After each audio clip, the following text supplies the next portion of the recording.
good evening, good evening, good evening, good evening, good evening. And welcome to Game Night this Saturday evening, the 18th of October. I hope you are all doing well. Welcome to the stream.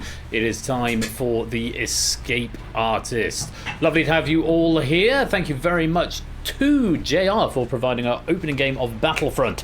And very well played to Samster. Valiant final between Sam and Lupine there, with Sam just speeding ahead and snatching the victory. Very many congratulations, Sam. I hope you enjoyed the pack, and thank you again to JR for writing, and to Lewis for proofing. I haven't got all the information in my head or at hand. How you're keeping? Hope you're having a good Saturday and your weekend has got off to a good start. I've got a wiggly little spaniel under the desk, thumping my computer with his great big thumpy tail. Why don't you go to sleep, little bear? No desk. Good boy, lie down. Here's a question for you, and I might put out a poll, an official Google form poll at some point in the coming weeks. What's your favourite game to play at game night? Genuinely curious. I used to do a poll like every year, but I haven't done one for about 2 or 3 years. The lottery, says Lewis. Of course, yeah. Do you play the lottery? I suppose you technically do. That is, I will add, that is still on current rotation. So Blockbusters isn't going to fly, Matt the Ref. I'm genuinely curious because we've had a lot of new members since I last did a poll, yeah, I think it's high tide I did one. So I will probably look to do that because I'm genuinely curious, because it's music was live. What my perception of what your favourite games are, in part, puts into it kind of helps determine the schedule. That and the games that I know people enjoy writing for, because it's all well and good people enjoying playing, but if people don't want to write for them, it's slightly academic. So come to the Discord, await the Google Sheet that will come up, because I'm not going to collate everything from the chat, though I thank you for your comments. Just something that occurred to me as pretty much as the Escape Artist titles were rolling, actually. So is the Escape Artist one of the favourite games? It's been around a very, very long time. Yes, I think I will endeavour to find some information, and I'll think of good questions rather than click all the ones that you like. So yes, await the Google Sheet. Anyway, good evening to Shapes and Matt, Woollyback and Proogs, Natter and Stilgar, Stimson's Angle and JR, Arun and Lupine, Lewis and Fetz. Good evening BC and Jack and Jogging and Flyboy, Fluffy Bunny and Silver Electron, Fluid Fernando and Conradlac. Hello to Toot and CJ, SJ and John, TVP, Samster, Matt the Ref, Clive a Legend, Kegler Coach, AB Me, Solomon Dudley, Invasion McMikey, and anyone else who is lurking, loitering and lingering in the chat. You are all most welcome to be here. Thank you for joining me this Saturday evening, where it is an evening of high pressure and intense drama with 3 elimination-based games, though of course the lobby game persists throughout all of them. We started off with Battlefront. We're just about to jump into the Escape Artist, and a bit later on we're going to have the Purge, so a night of darkness and lawful evil, if you will, at game night tonight. Very grateful to all of the writers on the roster this evening and the proofing team, particularly the proofing team tonight, who've stepped in and got me out of a bind when I messaged on like Thursday night saying, can anyone jump in and do these 2 packs because I need dev time for Google that. no one had picked them up. So very grateful to Lewis, who proofed Battlefront, to Stimpson, who's proofed this game of the Escape Artist, and Topper, who's proofed later on's game of the Purge. This pack comes from writer S20E08. We're very grateful to them for their efforts on this pack, and we look forward to seeing it being played out. My instinct has a glance through it. I think it's on the tougher side of average, but still should be plenty of ins throughout, so possibly a few questions where you think after the fact, oh yeah, that makes sense, but I'll let you be the judges as ever. Oni, welcome to the stream, lovely to have you here. There's a lottery that I need to pay out to Fluffy Bunes. Fluffy Squirrel is the other Fluffy in my medal cabinet, incidentally, to answer the question from Thursday night. But yes, Fluffy Bunes wanting a lottery reveal success. 390. Oh dear. And what a shame. What a shame indeed. But hey, that's the way it goes. Because the way the metal cabinets work, it doesn't populate until there is only one left. So I can type something. So if I type FLUF, it won't populate because there are at least two players with that particular string character array in their name. If that makes sense. But with the gifting pennies, it will show all of them that have that string. So, are there any other runs? Well, let's find out, shall we? ARUN. No, you are the only run. But if I type bash, there is only one. Only one bash, AT_bash. How many Sams are there? There's 3. I've got 3 names in my database with the string Sam. Only one KOL. We're going airport codes. I wonder how many PO0s I've got. How many Pruxes are there? Yeah, there's only. I mean, PRO. I've got 2 PROs, neither of which are you, Prugs, because you're in the database. You're PR0. He's the only. The thing about Arun is he's the only Arun. But you are probably the only junior. I'm not going to do this. Shall I just do this all night? You're not the only JR plays games. I've got DMMJRB as well in there. Anyway, yes, I've got 2 JRs. How about that? Right. We've got, how many have we got? 30 in the lobby, room for 39 in this game, I think. So I'll give you just a few more seconds to come and join while I filter through some of these raid messages.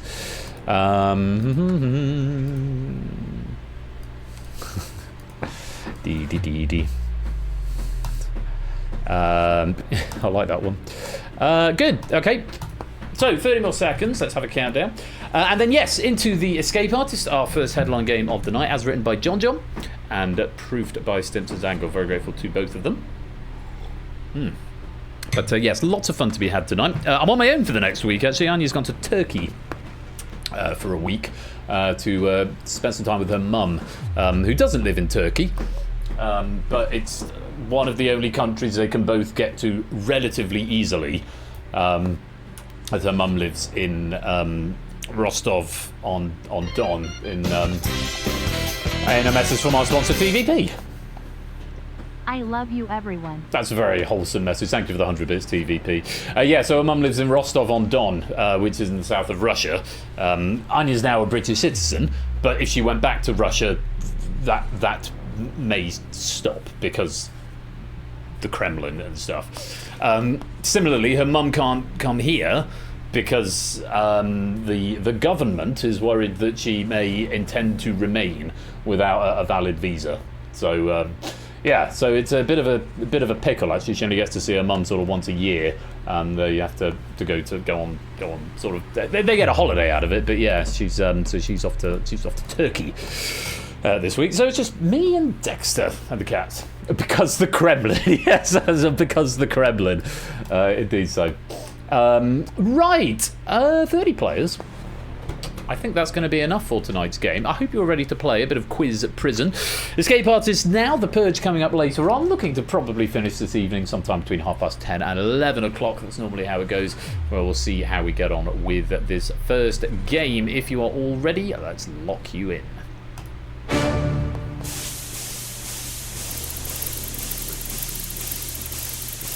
Welcome all 30 players to Quiz Prison, Wormwood Scrubs, or Game Night Scrubs. Could call it Wormwood Game Night? Unsure of the nomenclature there. We are all in Quiz Prison, and at the end of this little game, one of us, or only one of us, up to one of us, could be the Escape Artist. That is the goal of this game. Yes, the objective is to escape. And more details will be forthcoming as we go to round number 1.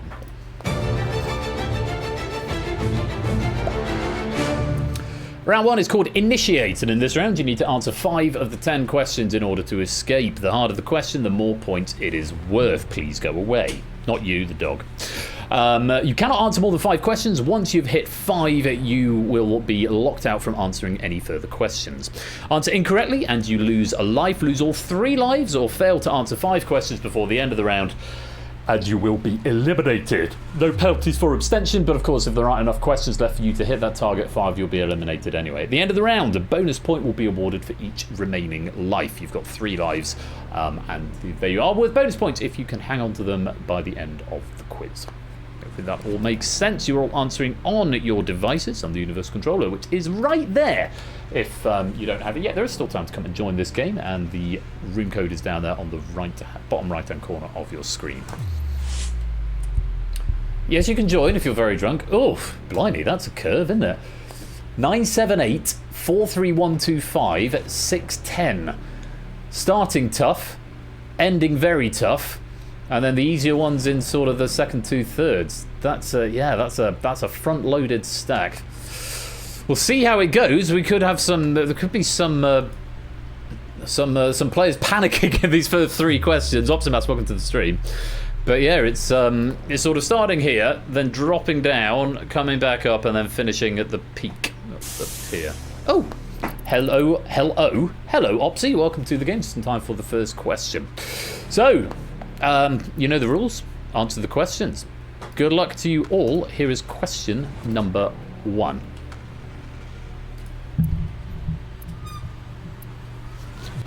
What is the official date that racehorses in the Northern Hemisphere are considered to turn a year older?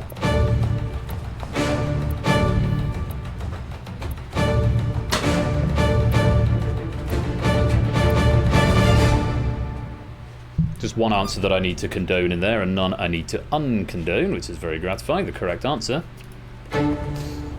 January the 1st, so 12 players who attempted that question incidentally. I had no idea about this, but the New Year's Day birthday for racehorses, also celebrated by many non-racing owners, was established in 1834 by England's Jockey Club to standardise ages for younger horses in races, shifting from the previous May the 1st date. In the Southern Hemisphere, it's fixed at August the 1st to align with the natural breeding and foaling season starting in spring. Go away.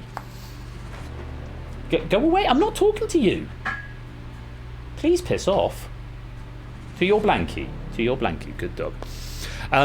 So yeah, it's January the 1st and August the 1st in the Southern Hemisphere. It's a bit like when you go to school and you suddenly you don't have an age anymore. You're just year 2 now at that point. Who do I need to condone? I need to condone Clive, who put January 1st. Wrong answer there. April 1st, March the 1st, and July the 1st. Unfortunately, all of those are incorrect answers, and you're going to lose a life. Well done if you got the right answer. That is worth 9 points. Let's lay it back up. Could be a year old the very next day. That is an interesting quirk of that mechanic, isn't it? On we go then. Question number 2. This is worth 7 points. If you want to have a go at it, take a look.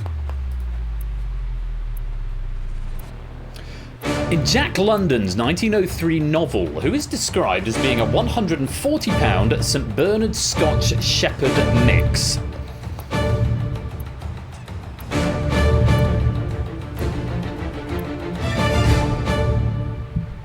That's time. A few of you falling into a little heffalump trap there. The correct answer is Buck.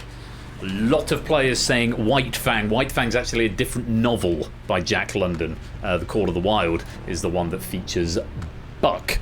Jack London's bold novel The Call of the Wild follows Buck, a domesticated dog, as he adapts to survive in the harsh wilderness of Canada's Yukon Territory during the Klondike Gold Rush.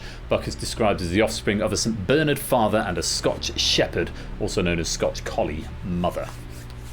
Lots of White Fangs in the wrong answers. There was an old Yeller there as well, and Greyfriars Bobby. All of those incorrect, unfortunately. I cannot condone them. Just Woollyback taking the 7 points there. Very well played, everyone else losing a life. And let's light you back up. So, on to question number 3. This one is worth 8 points if you want to have a go at it. No one would blame you for abstaining. We've got some slightly easier questions coming up in just a little while. Let's take a look at question number 3. It's worth 8 points. According to the official IBA recipe, a Manhattan cocktail is made by mixing rye whiskey, red vermouth, and what herb-based bitter?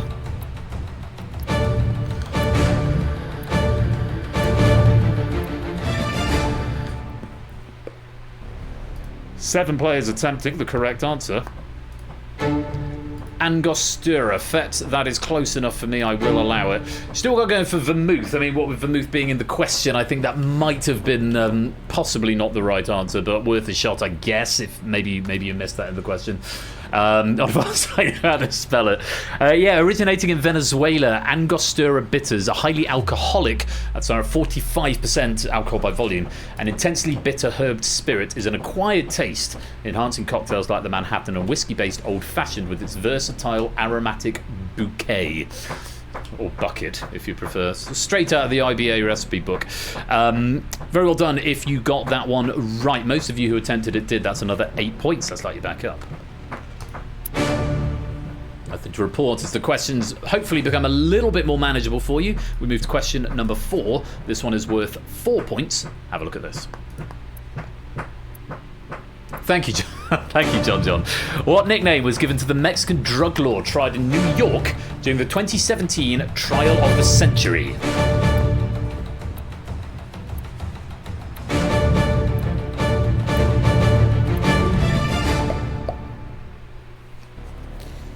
(15) attempting that question, 16 abstaining. The correct answer. El Chapo, or the Cap, once deemed the world's most dangerous man, was captured, extradited to the US, tried in the United States versus Guzman, and condemned to life imprisonment plus 30 years. Now he's serving his sentence in solitary confinement at ADX Florence Supermax Prison in Colorado. Ponderosa Narcos, I don't know if that's the basis of the TV show, but it's not the answer. El Guapo, very close, Kegler Coast. I don't think I can allow El Guapo. I am just going to double check to see if that's a thing. No, it means the handsome one, not the Cap. And Kingpin, also the wrong answers. Don't say don't. I know there is a sort of, friend of tangential communities, I think, who's called El Guapo, but I might be making that up. Interestingly, United States versus Guzman. Guzman is an alias used by Lalo Salamanca in Better Call Saul. I feel that is probably not an accident. He's called De Guzman. I feel that's probably not an accident. But there we go. Well done if you got that one right. It's worth 4 points. Let's let you back up.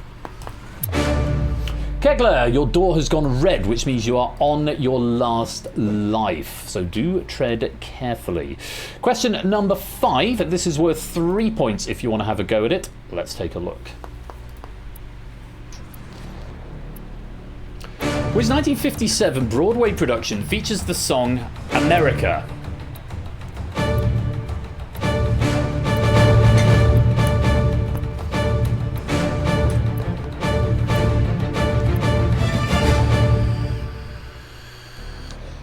(20) having a go here, 11 abstaining. The correct answer.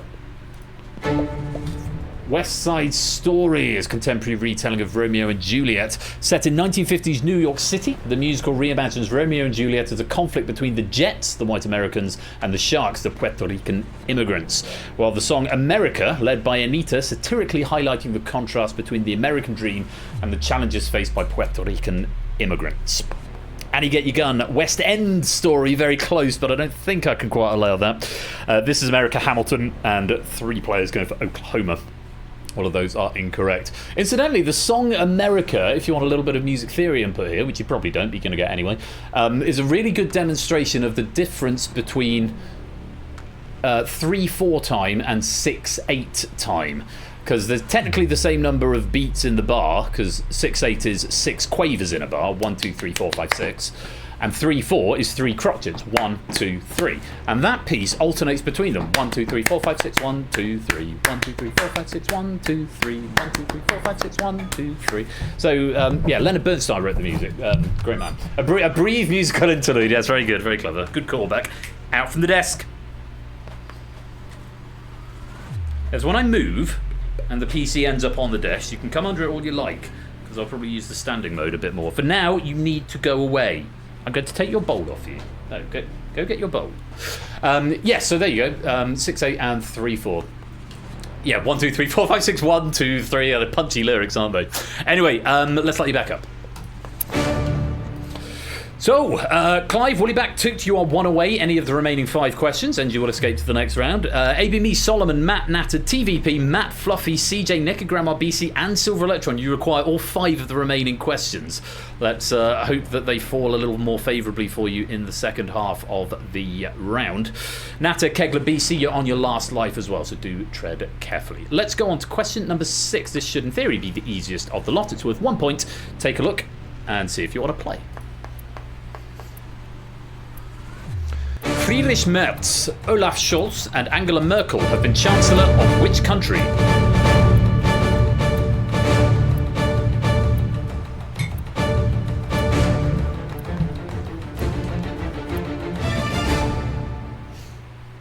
"26 players attempting, just 5 sitting that one out. The correct answer is Germany. Earlier this year, Friedrich Merz became the first post-war German Chancellor to not secure enough in the first round of voting, which required to confirm him. Was the first post-war German Chancellor to not secure enough in the first round of voting required to confirm him as the new Chancellor. I don't understand the German election system, so I'm not going to attempt to explain it anymore beyond what I've just read and rather butchered there. Keglercoat's going for Denmark. I'm afraid that is not the right answer. It means Woollyback, you have escaped into the next round. Congratulations, taking it on the 1 point and not waiting for the 2 or possibly the 5. Get out when the getting's good. Makes sense. Unfortunately, though, Keglercoat, you are our first casualty of the game. Thank you very much for playing, but it's the end of the road. And it's lights out! Doesn't know the second rule of Germany. I don't know the first rule of Germany. Or Fight Club, for that matter. Right, Clive and Toot, you're still 1 away. AB, me, Solomon, Matt, Natter, TVP, Matt, that's Matt the Sprat and Matt the Ref, Fluffy, CJ, Necker, Grandma, BC, and Silver Electron. You require all 4. Natter and BC, you're on your last life. Question number 7 is worth 2 points. If you want to have a go, take a look at this. Which stimulant and psychoactive drug is consumed daily by approximately 2/3 of Americans? Apologies for the lack of capital A.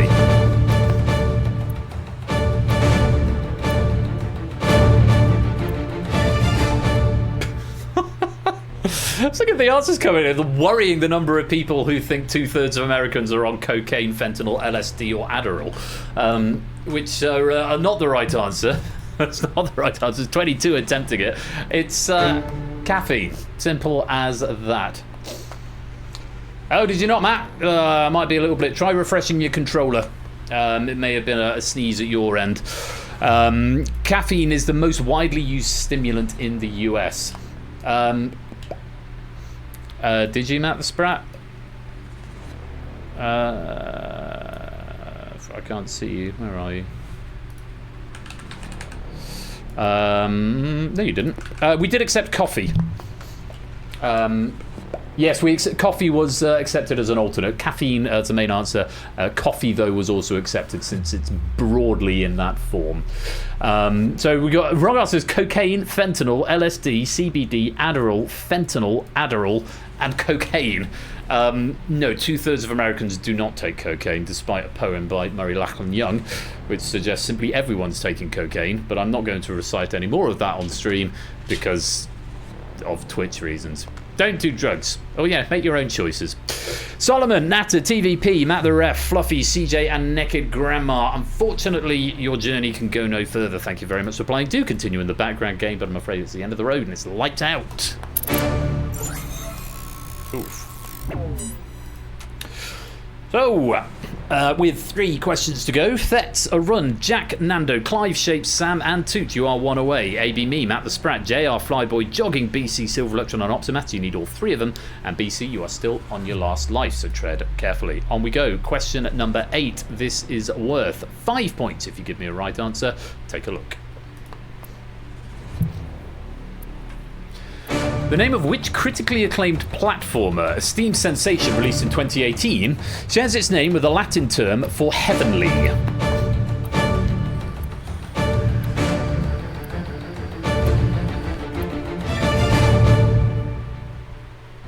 Some late answers coming in there. 10 players attempting, 13 abstaining.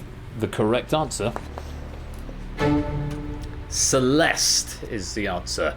Originally intended to be named Mount Celeste, the video game was renamed Celeste by developer Maddie Thorson, who found the mountain reference too somber and its vibrant visuals, amid its vibrant visuals, and opted for a more poetic alternative. Wrong answers there include Shaylin and Dead Cells. Both of those incorrect. Jack, Sam and Toot, very well done. You have escaped into the next round. Unfortunately though, AB Me, Matt the Sprat, JR Flyboy, Jogging and Optimats, you can go no further. Thank you for playing and do continue in the background game, but it's the end of the road and it's lights out.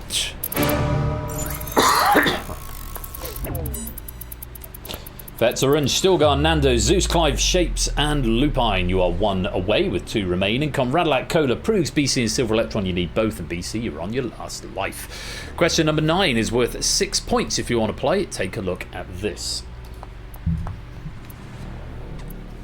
At the 1939 New York World's Fair, Mayor Fiorello LaGuardia required exotic dancers to cover their private parts, leading designers to reportedly produce the first modern form of what garment? 10 attempting, 7 abstaining. Only one correct answer among them, I have to say, which is the thong, or indeed the G-string, either accepted. The World's Fair LaGuardia required new dancers to cover their pubic areas for decency. To work around this requirement, designers created the first modern thong, a minimal fabric strip that technically met the rules, but still showed as much flesh as possible. Boo this man for banning pinball. Wrong answers there. There are a lot of bikinis coming in on that one. Bikinis, bras, leotard, and loincloth, curiously. Loincloth has been around since biblical times. I think it first came up at the 1939 New York World's Fair, but I suppose it was worth a guess. Shapes, you have escaped into the next round. Oh yeah, I suppose that's valid, BC, but still wrong, I'm afraid. Shapes has escaped into the next round, but Conradlac, Cola, Prugs, BC, and Silver Electron, thank you very much for playing, but it's the end of the road and it's lights out. One bikini reportedly invented in 1946. John, our question writer, beavering away at the mine of knowledge and providing us with some extra stuff. So, Vetzoran, Stilgar, Nando, Zeus, Clive, and Lupine. You are all remaining, and there is one question left, and it is worth 10 points. So, eggs in one basket, rather. Arun, Stilgar, and Lupine, you're also on your last life for what it's worth. But we need a correct answer to this. Question number 10, if you want to escape the round. The very best of luck. Here it is. Between 2000 and 2004, a UK-based news agency released a green-haired, computer-generated female avatar that read news 24/7. What was her name?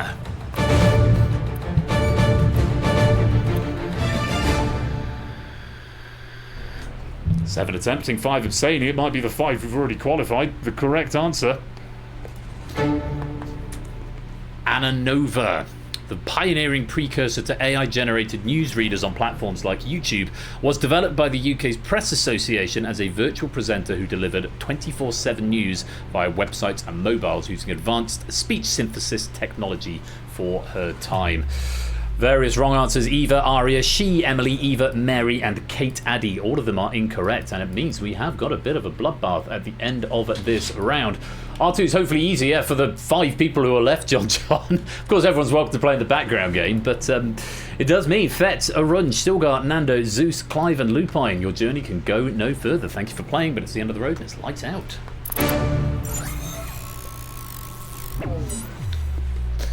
Wow. At the end of round 1, 5 players escaped and 26 were eliminated. Bad luck. Questions not falling your way this evening, but well done to the 5 who have escaped to the next round. Remember, if you have been eliminated, you can still take part in the background game for extra bonus pennies and just for the joy of quiz. But for the 5 who go on to the next round, Woollyback, Jack, Sam, Shapes, and Toot, let's play on round 2.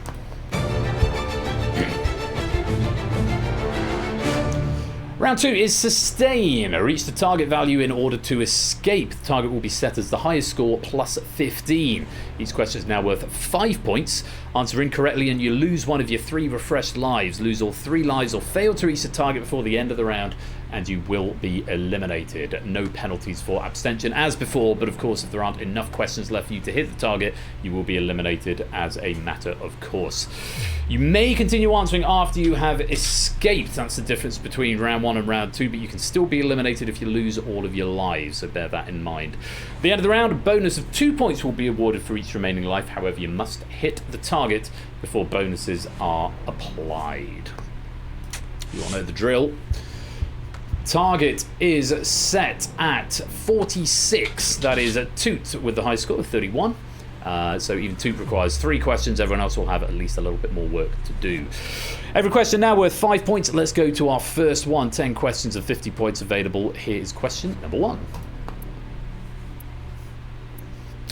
Which elf-like sharp-toothed plush toys created by a Hong Kong artist and sold widely in China became a global sensation in 2024?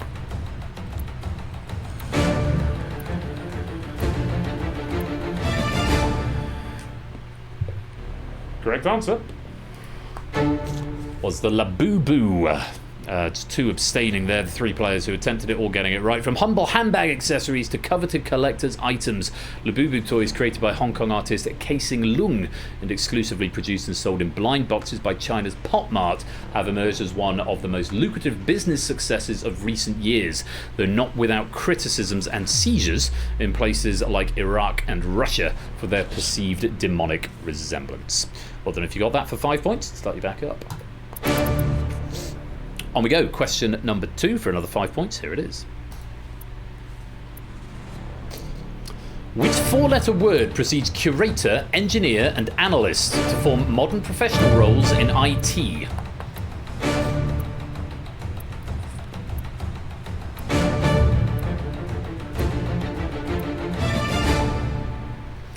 Woollyback sitting at this one out. The correct answer is data. Data curators organise and ensure data accuracy and accessibility, whilst data engineers build systems to manage it, and data analysts query structured data to create insightful reports, roles that have grown increasingly vital. Everyone who attempted it getting it right, let's start you back up. On we go to question number 3. Toot you one away from escaping. Here is question 3. Which artist released a 2021 hit that samples Whitetown's Your Woman, which itself sampled the 1932 song My Woman?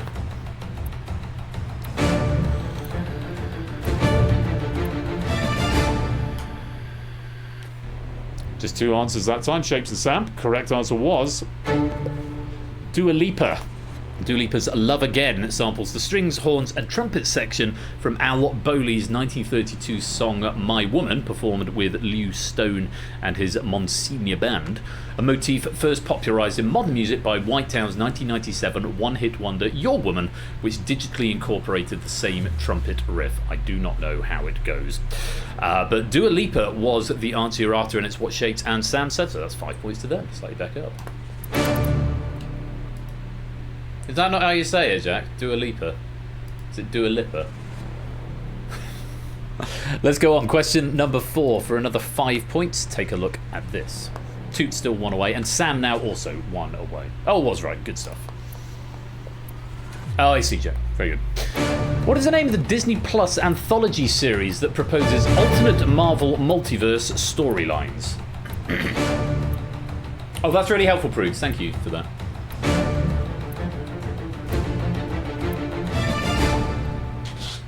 Three attempting, Shapes and Woollyback sitting out. The correct answer. What if?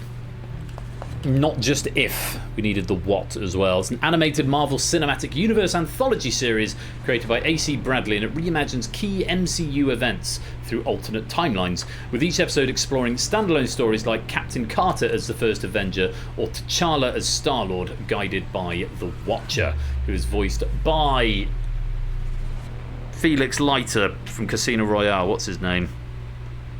I forget his name. He played Felix Leiter in Casino Royale. He was in the Hunger Games as well, and probably other things. It's Jeff Vader, that is. Someone tell me, what's his name? Anakin Skywalker, the pod... No. I can't remember his name. Felix, lighter, actor. Jeffrey Wright. Thank you, Stimson. I got Jeffrey Wright. Yeah, I just got that. Anyway, correct answers for Sam, Toot, and Jack. Let's light you back up. What did that noise mean? Did someone just get eliminated? What was that noise for? Oh, does that mean someone's gone through? I genuinely can't remember what that audio cue means. Oh, is that the cue for you've gone? Is that the audio thing for you've gone through? I know Sam and Toot have gone through. It's in my notes. I didn't realise there was a noise for it though, or I'd forgotten somehow. Anyway, well done, Sam and Toot. You are through. You may keep answering questions to increase your score. Let's go on. Question number 5 for another 5 points. Take a look at this. In 1959, Soviet leader Nikita Khrushchev confronted which then US vice president during the impromptu kitchen debate?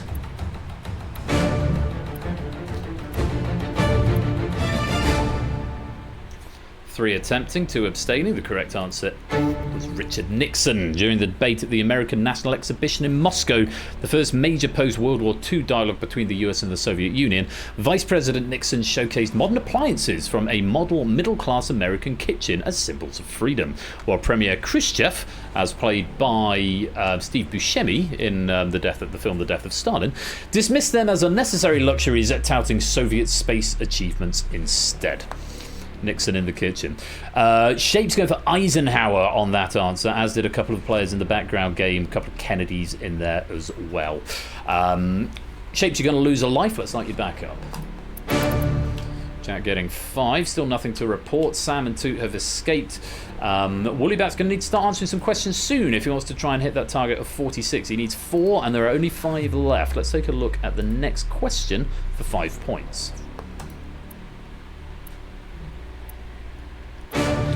Glass is generally produced by melting the sand of which mineral at extremely high temperatures?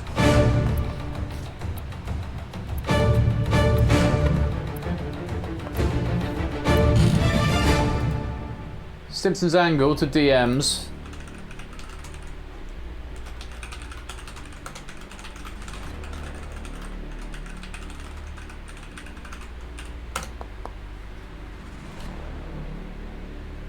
Okay, 4 have attempted this question.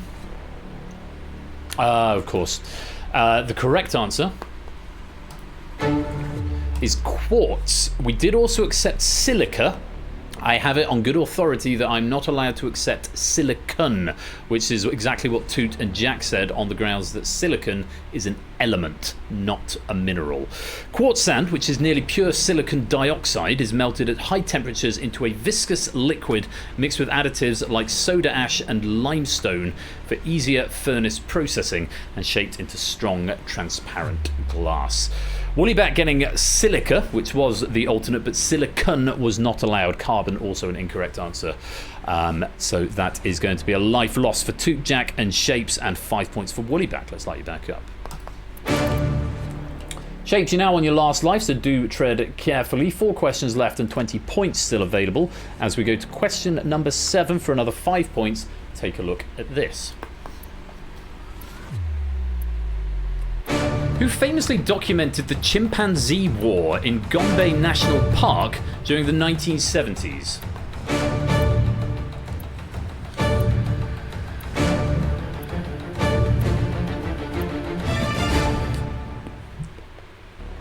Four attempting, 1 abstaining. The correct answer was Jane Goodall. Renowned primatologist Jane Goodall, who recently passed away on 1st of October 2025 at the age of 91, arrived at Tanzania's Gombe Stream Chimpanzee Reserve in 1960 to begin her groundbreaking studies on chimpanzees, where in 1974 the Kasakela community splintered into the violent Kahama subgroup, igniting a brutal 4-year war that ended around 1978 with the Kasakalas' total annihilation of their rivals. That's cheerful, isn't it? Diane Fossey was a wrong answer there, Sam, so you're going to lose a life, but Toot, Shapes and Jack all giving me Jane Goodall. Let's light you back up. So, Jack, you want away. Woollyback, you require all. shapes you on your last life. Toot and Sam, you've already escaped. That's the state of play at the moment with 3 questions to go. Question number 8 is worth 5 points again. Let's take a look and see what it brings. In graffiti slang, what is the stylized writing of an artist's pseudonym or nickname called?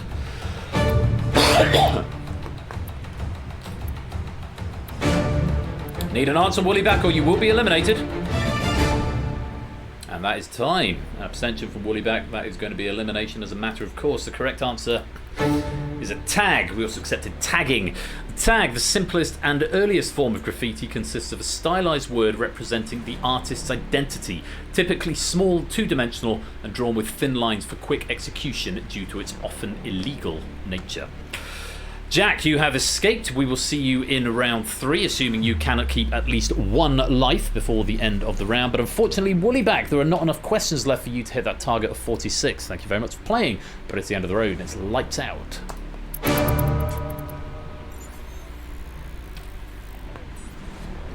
Shapes is now 1 away. Shapes is also on his last life. The other 3 have already escaped. There are 2 questions left. Here is question number 9 for 5 points. Jack-o'-lantern, autumn skullcap, destroying angel, and devil's fingers are popular examples of what? I don't know the answer to that, Jack. It should say on your device.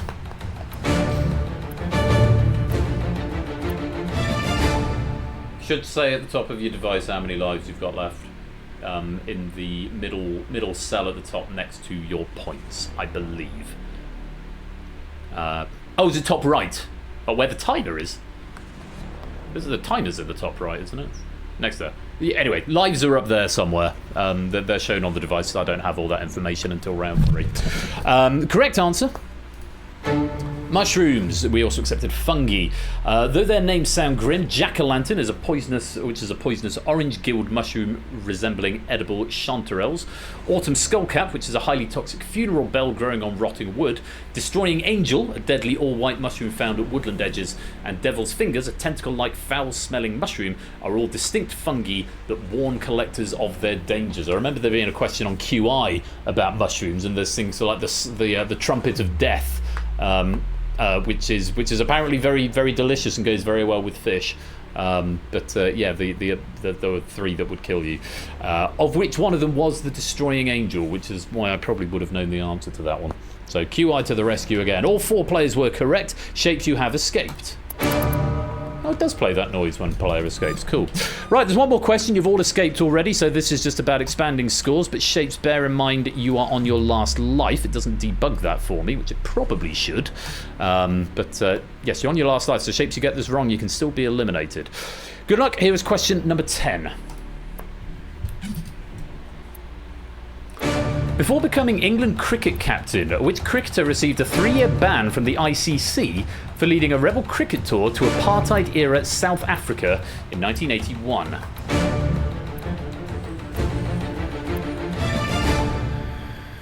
No thank you very much, says everybody.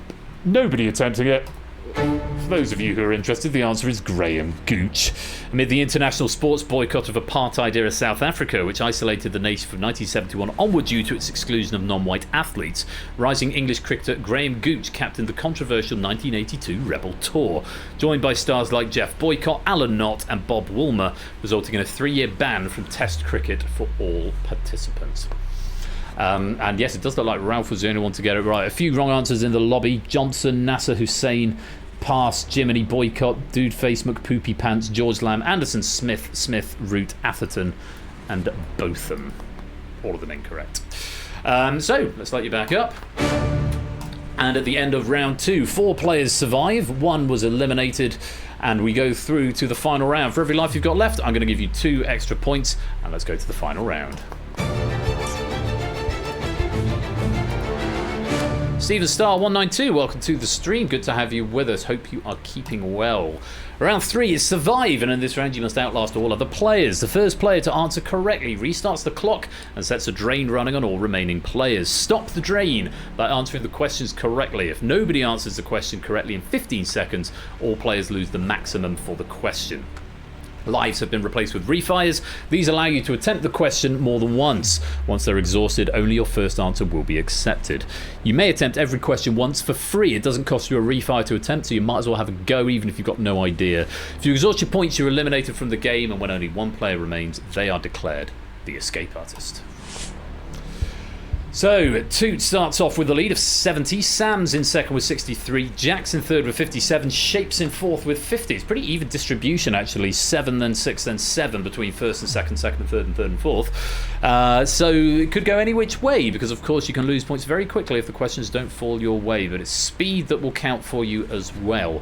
Very best of luck to all 4 remaining players and those playing in the lobby. Here is question number 1.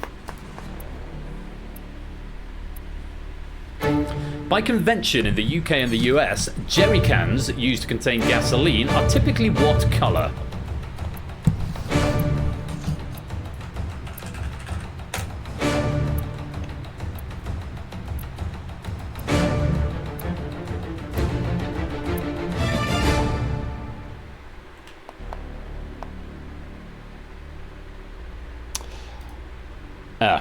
Read my notes rather than going to Google then. 4 players attempting, no refires were used. The correct answer was red, which is the colour Shapes and Toot have gone, ironically, for saying green. Yeah, it's red for gasoline, yellow for diesel, blue for kerosene, and green for oil. So there is a convention. So if you're having gasoline or petrol in the UK, then it would be in a red jerry can by convention. Well done to Jack and Sam getting that one right. Jack, the first one to submit as well. Toot and Shapes both losing the maximum drain there of 7 points. 1 point every 2 seconds, as is the rule for these first 3 questions. Let's let you back up. And just like that, it's all changed. Shapes at the bottom has now got a little bit more work to do, down on 43. Jack on 57, same difference between him and the player above. But Toot and Sam now on the same score, 63 in the lead as we go to question number 2.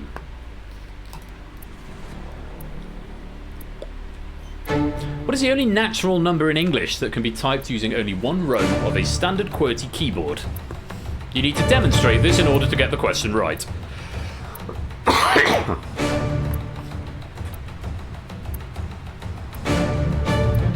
Shapes getting there in the end. Well played.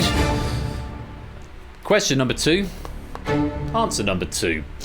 This number can be formed using 2 letters from a single row, specifically the top row of a QWERTY keyboard. Moreover, it can be shown that no other number possesses this feature, particularly because numbers involving teen or 100 include letters from other rows, disqualifying them from this condition. Which in the same way, the only number to have all of its letters in alphabetical order is the number 40. So nice little fun extra trivia nugget for you. All of you getting that right. Let's light you back up. Toot with a slight advantage now over Sam, 63 to 62. Jack losing a point down to 56. Shapes down to 38 as we go to question number 3. Take a look at this. Who won the Academy Award for Best Actress for their portrayal of a transgender man in 2000 and again in 2005, this time portraying a boxer?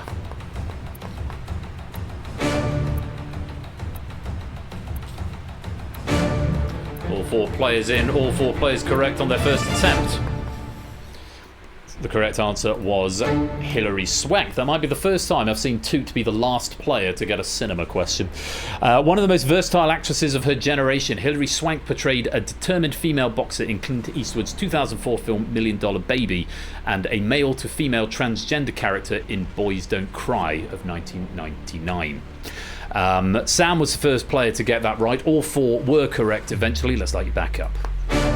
We're increasing the drain rate 1 point a second up to a maximum of 15 for the next 6 questions. Slightly different rules for the 10th question if we get there. Sam and Toot are now neck and neck again with 62. Jack with 56. Shapes with 38. Let's go on to question number 4 and see what happens now as that drain rate creeps up. Take a look. In regard to epizoochery, what is inadvertently dispersed by clinging to the exterior of animals such as birds, cats, or dogs?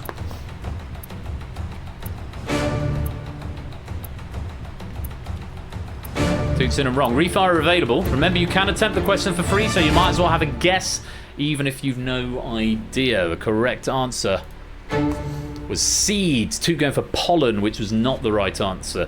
Epizoochery, from Greek roots meaning moving upon an animal, occurs when seeds cling to a dog or cat's fur for dispersal, unlike endozoochery, where seeds pass through their digestive system via ingestion and defecation.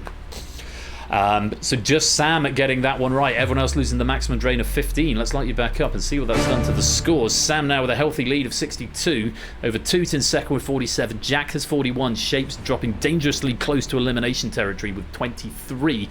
Remember, even if you don't know, there is no charge for trying the question once. It doesn't cost you a refire. If you've ever experienced epizoochery. He's certainly eaten some seeds before, which we then had to try and get out of him. I'll tell you that story at the end of the quiz, though. Remind me at the end of the quiz to tell you my epizoochery story. Let's go on to question number 5. Take a look at this. The nickname of which national rugby team is often incorrectly described as originating from a journalistic error that described the team as being comprised solely of defensive players? Toots has started the clock. Everyone else is draining, you might as well guess. Shapes is in. Sam is in and wrong.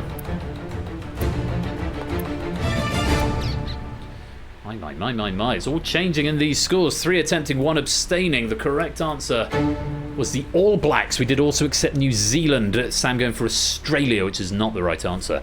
Incorrect theory suggests that a London paper supposedly praised their backline for playing like all backs, but a typo or rushed shorthand turned it into All Blacks. However, the official origin is stated to derive from the team being dressed all in black, which is a much less interesting story, I think, but probably sort of is probably more accurate. Yes, exactly, says Lewis. There we go. Let's let you back up. Shapes, your door has gone red because you are now in peril. If you get this question wrong or abstain, you will be eliminated. Sam and Toot are back to being tied with 47 points apiece. Jack is on 26 and Shapes, as I mentioned, in peril with 15. As we go to question number 6, take a look at this. The Phi-Top, an ovoid-shaped metallic toy designed in 2015 that when spun from a horizontal position can self-erect, resembles what everyday object? Toot has started the clock. Sam is not far behind. Shapes is in and wrong. Refi is available. Jack's in and wrong. Refi is available. Shapes not having another attempt and he is out of points. The correct answer, your clue, was in ovoid-shaped. It's an egg. It's called a philosophical toy by its Kickstarter inventors. This ovoid artifact can spin because its center of mass lies below its geometric center, creating a self-righting motion that stabilizes its rotation. Furthermore, its underlying physics relates to that of the tippy top, which is a semi-spherical top that, when spun, inverts and continues spinning in the opposite direction. Sounds kind of fun, and I think I want one. Shapes, good run. 26 questions, but unfortunately you can go no further. Thank you very much for playing, but it's the end of the road and it's lights out. Jack is now in peril with just 11 points. Toot has a slight advantage on 47. Sam just behind on 45 as we go to question number 7. Take a look at this. On a guitar, which string is typically muted when playing a standard open C major chord? Not that one, Jack. Not that one, Jack. Not that one, Jack. Not that one, Sam. Not that one, Jack. You're all out of time. You all attempted it. I've got five attempts and 5 different answers. None of you landing on it. I got B, D, G, F, and A. The 2 you didn't say, C, which was in the question, and the correct answer, low E. We did accept just E on its own. But yeah, Jack using up all of his refires, going B, D, G, A, and still missing. And Sam going for F, a bit of a pun. Unfortunately, not the one. In a standard open C major chord on a guitar, the low E string, which is the thickest one, is usually muted or not even played. This is because the C major is made by 3 notes, C, E, and G, which are played through the 1st to the 5th strings when forming the chord. The low E string plays a deep E note, which could make the sound too low and heavy for such a chord. To give you a more technical, specific answer, it would be a different voicing, which would not make it sound as strong of a chord. Is probably the reason behind that, although I'm not a guitarist. Everyone was wrong. No points awarded. Let's drain. And Jack, it's the end of the road and it's lights out. So, just 2 players left. 2 on 32. Sam on 30 with 3 questions to go.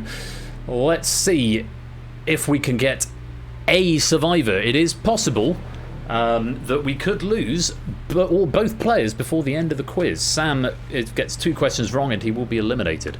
Let's take a look at question number 8. Good luck. What regnal name has been used consecutively by the most monarchs of Great Britain? Toot was there by a whisker. Sam right behind, not losing any points. I was always completely right. I'll give you that. Thank you, John. I appreciate that.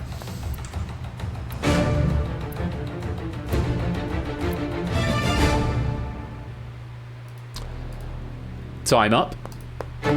The correct answer is, of course, George. 4 consecutive Georges, all of the House of Hanover, ruled England from George I, who started in 1714, to George IV, who died in 1830. The longest run belongs to the Edwards of the Plantagenet line, from Edward I, 1272, to Edward III, who died in 1377. We had 3 Edwards in a row. Yes, we've had 8 Georges. 8 Georges? 6 Georges. Six Georges in total, 8 Henrys in total, but the most consecutive regnal name was indeed George. George, Victoria, or something like that. My horrible histories is anything to go by. No change to the scores. 32 plays 30 as we go to question number 9. Have fun with this question. Take a look. Will Victoria, thank you. In the phrase, who's sitting in Persephone's chair, which word contains a voiceless alveolar affricate? Sam has got there. Clock's on for Toot. 1 point a second. Refired and incorrect. Refired and incorrect. Getting there on the 3rd attempt. Sorry, it was Sam who attempted twice, so just 2 refires from Toot there. Getting it on the 2nd refire. Sam getting it on his 1st refire. So both of them are Sam losing 1 refire, Toot using up 2 of them. Both getting to the correct answer, which is chair. Now, a voiceless alveolar affricate, i.e. ch or ts sounds, are made by briefly stopping airflow at the alveolar ridge, which is the area behind the upper front teeth, with your tongue, then releasing it as a fricative or without vocal cord vibration. It sounds like something that's fallen out of a Tom Scott video essay. Yes, a voiceless alveolar affricate, and it is chair is what we're after there. So, as we reset the question, we've got a change of leader. Sam with 30, Toot with 23. So Sam's got advantage going into this final question. And remember, this question has an infinite drain rate. If no one gets it in 15 seconds, we'll start the clock on both of you. And we'll keep ticking down until you get it right at 1 point every half a second. Whoever's got the most points, if you both stop your clock, will be the winner. If you both run out of points, there will be no winner. Very best of luck to you both. Take a look at this. Not sure. They will know, though, TVP. No, Toot's just used 2 and Sam's just used 1. Here's the question. What word can precede the answers to these clues to form a new word or phrase? A style of beard described as being well hopped and dark in colour, a nocturnal animal with 270 degrees head rotation, a soft head covering typically worn by baseball players. Toot's there. Get in there quick, Sam. Not that one. Oh, Sam!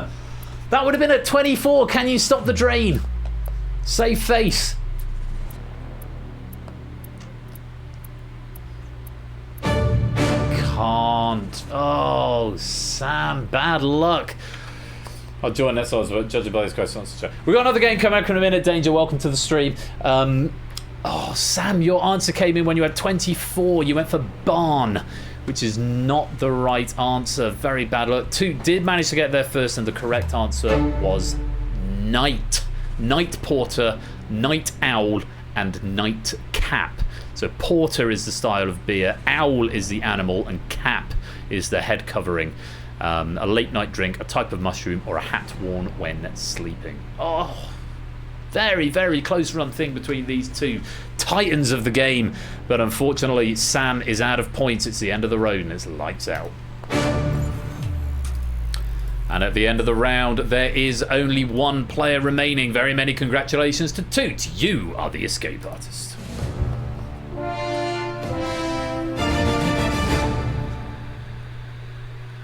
And everyone else had to stay here forever.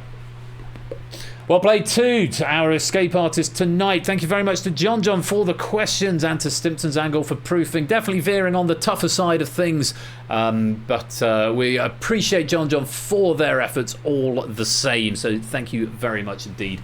And even if you were eliminated earlier, I hope you had some fun playing in the background game. Speaking of which, we should take a look at that final leaderboard. Toot managing to get 19, Sam 18, Jack 16. God, that's a dreadful font, isn't it?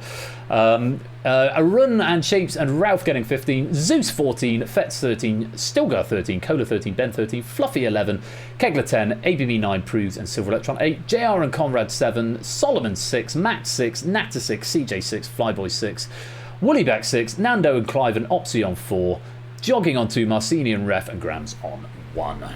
And those have been paid out to your penny banks, and I have now refreshed the bank and they have updated here. And hello Cola, welcome to the stream, lovely to have you here. Right, that is the end of our first feature game this evening, but coming up in a few minutes time we've got The Purge as written by Oni. So if your brain isn't fried enough from that, then do come back for even more elimination-based quiz with a question pack written by Oni and proofed by Topper. That'll be in about 5 minutes. Adverts coming up for those of you who aren't subscribed, but we won't start the next game without you. Thank you again to John for writing and to Stimpson for proofing, and congratulations to Toot. You are the escape artist. See you in a minute.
So, music coming up for those of you who are subscribed, and adverts for those of you who aren't. And yeah, I'll put some pennies in the chat, and when we return we will be playing The Purge as written by Oni. I do hope you'll stick around for it. Don't touch that dial, we'll be right back.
So I've just got 2 notes of the next song. Oh, do you want to come back in now?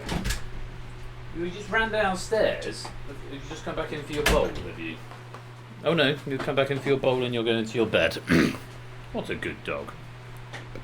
But you don't need to wander around with it. I know how happy you are to put things in your mouth. No, no, stop, no. Not a one. No. No, especially no.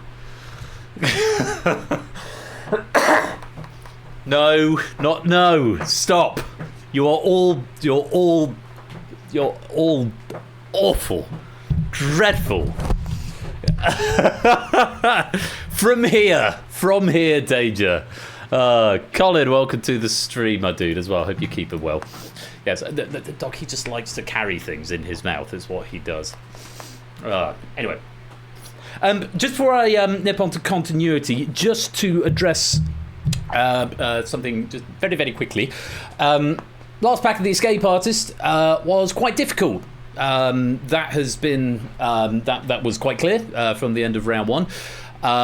Sometimes that happens. Sometimes we get a pack that is maybe more difficult than we're expecting, or perhaps more difficult than sort of the general difficulty curve that we've sort of come to expect here. Occasionally that sort of thing happens. We do have pretty good quality assurance and the proofing team here, but sometimes we get something where we mispitch, either the writer mispitches the difficulty or it doesn't get caught by the proofers.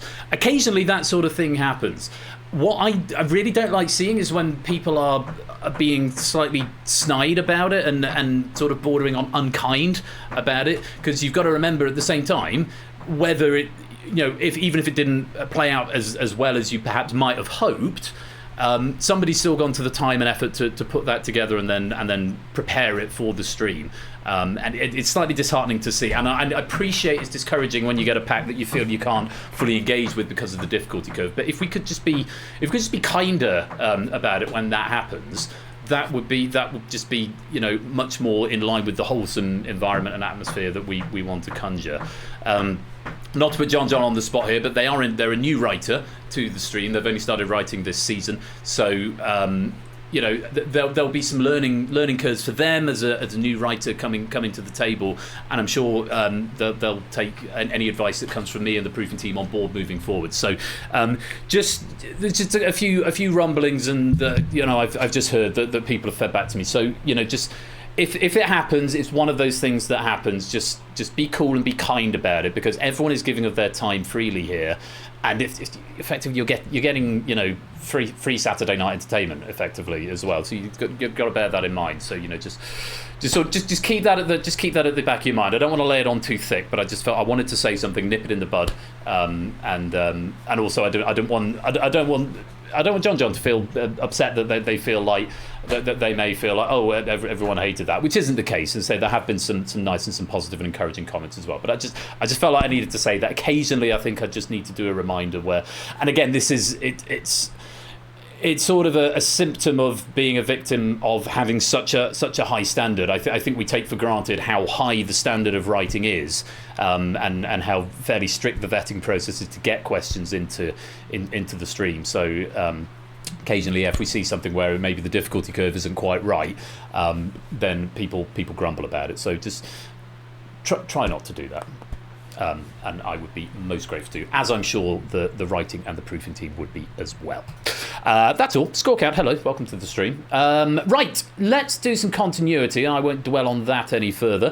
What have we got? Now, next week, I am streaming Thursday night. There was a non-zero chance I might have to cancel it, but I'm going to Caerphilly on the Friday. I'm leaving in the morning and then coming back on the Friday night, so it's going to be a day. It's Crossfire, Danger Zone and The Abyss. I will probably be rattling through them at a rate of knots because I will need to get to bed at a sensible time, because I've got to be up at like 5:30 to get on the road for sort of 6:30. But that's Thursday the 23rd of October, Thursday this week. We've got Crossfire by me, a pack I did finish. I did 10 questions before Thursday's stream, and I finished the 11th question before this stream. Just before we carry on, here's a message from our sponsor, Kegler Coach. That pack wasn't tough. Watching Wisconsin play Ohio State in American college football, my wife's alma mater, is tough. Is that so? Thank you very much for the 100 bits, Kegler. I'm not down on American sports, but that does sound like a tough watch. Appreciate the support, though, all the same. Crossfire from me to kick us off. We've then got Danger Zone by Zeus, and we've got The Abyss by Lupine. That is coming up on Thursday. And now next Saturday, very excited about next Saturday, we've got Bamboozle by Vertigo to kick us off. We've got Data Leak by Sam, and then we've got the return of Google That, which will have been written by me. Hasn't been yet, because at the moment I'm still building the software. It's nearly there. It's more than halfway there. But it's not quite there, so I'm going to finish this. So I might do it, depending what time I finish tonight. I might do a bit more work tonight, there'll be a couple of possibly a couple of late nights for me this week to get that finished off. But I'm very much looking forward to bringing it back. The new studio, I think I really like the look of the new studio, and there's a couple of new game types in there, a couple of new round formats. So please do come along next Saturday. It's the 25th of October.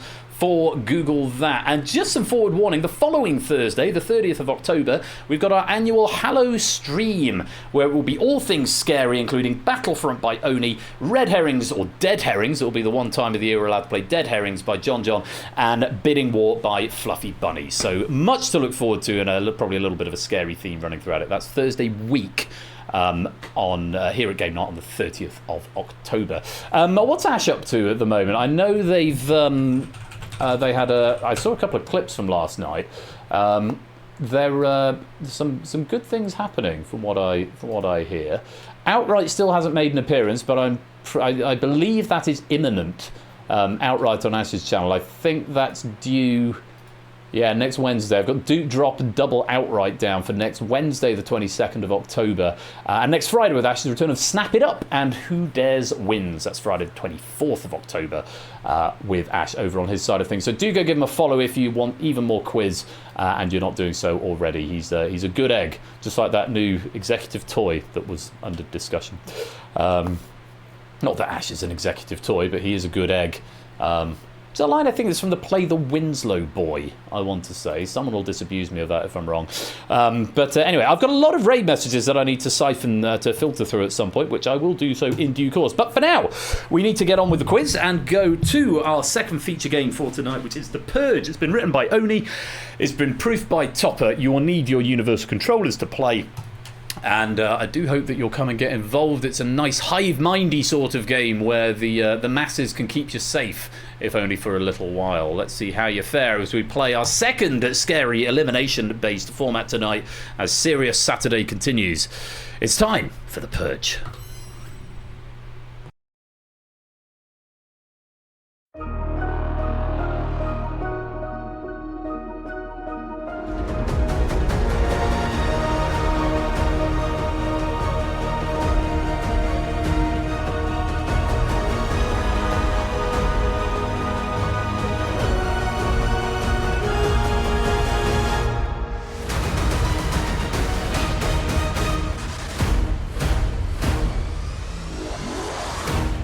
Welcome to The Purge. And after lighting the mood, here's a message from our sponsor, TVP. 99% incorrect. Purge avoided. LMAO. LMAO. Thank you for the 100 bits, TVP. Hope you're keeping well. Davidovich, welcome to the stream. Hope you're keeping well. Right, while you come and join the game, Unicom right there, room code right there, I'm going to filter through some more raid messages. Yeah.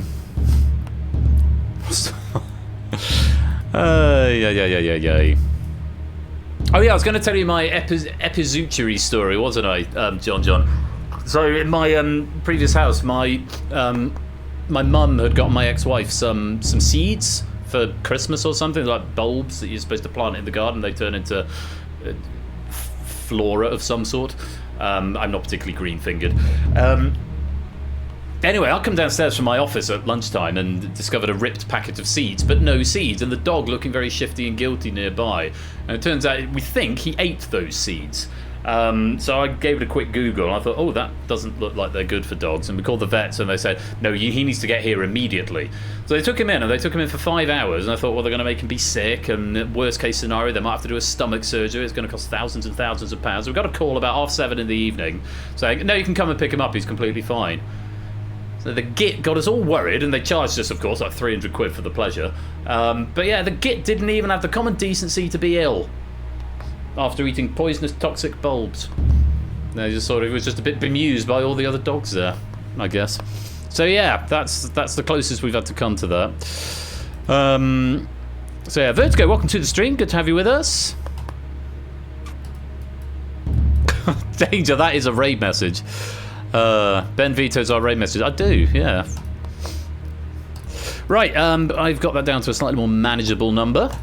Do come and join this game. With 33 players in so far, room for a few more. If you want to come and play, we've got a decent studio size here. Who have we got? There's a rollover work here. Yeah, Nando, Ben, Ape, Clive, Marcini, Stephen Starr, Silver Electron, Zeus, Chief Wigan, CEFMGWLAN. That's Woody back. Shapes, Grams, Richard Hammond.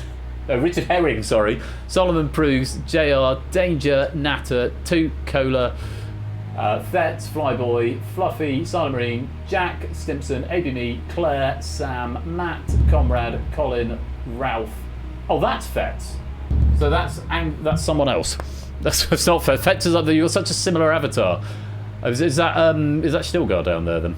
CJ's just come and joined as well, and someone else joined while I was chatting. Was it Proogs, possibly?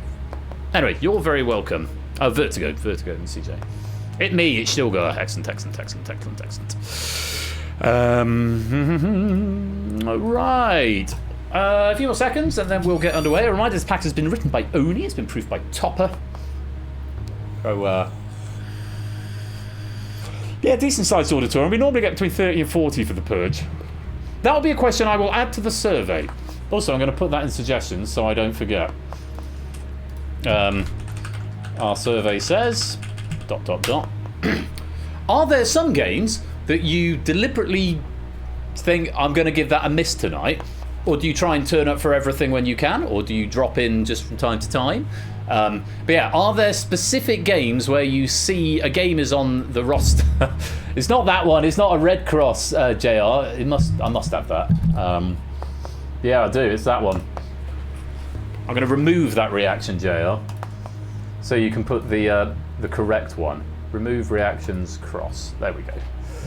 No, I've changed my mind. So yeah, are there games that you actively avoid, either because you don't enjoy the format, or because it's like the wrong pacing for you, or you find it too difficult, or... Yeah, I got the joke, yeah. I grew up in the 90s. Friday night family fortunes, yeah, loved it. Right, another 30 seconds. Bottom row code. Bottom row code? I don't get it. Happy just watch a bit. I did slightly bully you into joining Danger. But hey, you'll have some fun. I promise you'll have fun. 4, 3, 2, 1.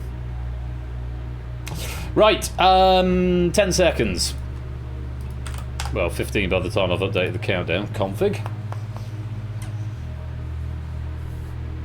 Right. 4, 3. Oh, I see. Right, that makes sense. That makes sense.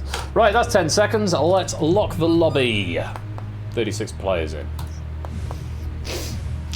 There is anytime entry, but you won't be able to get to the final if you join after the game has started.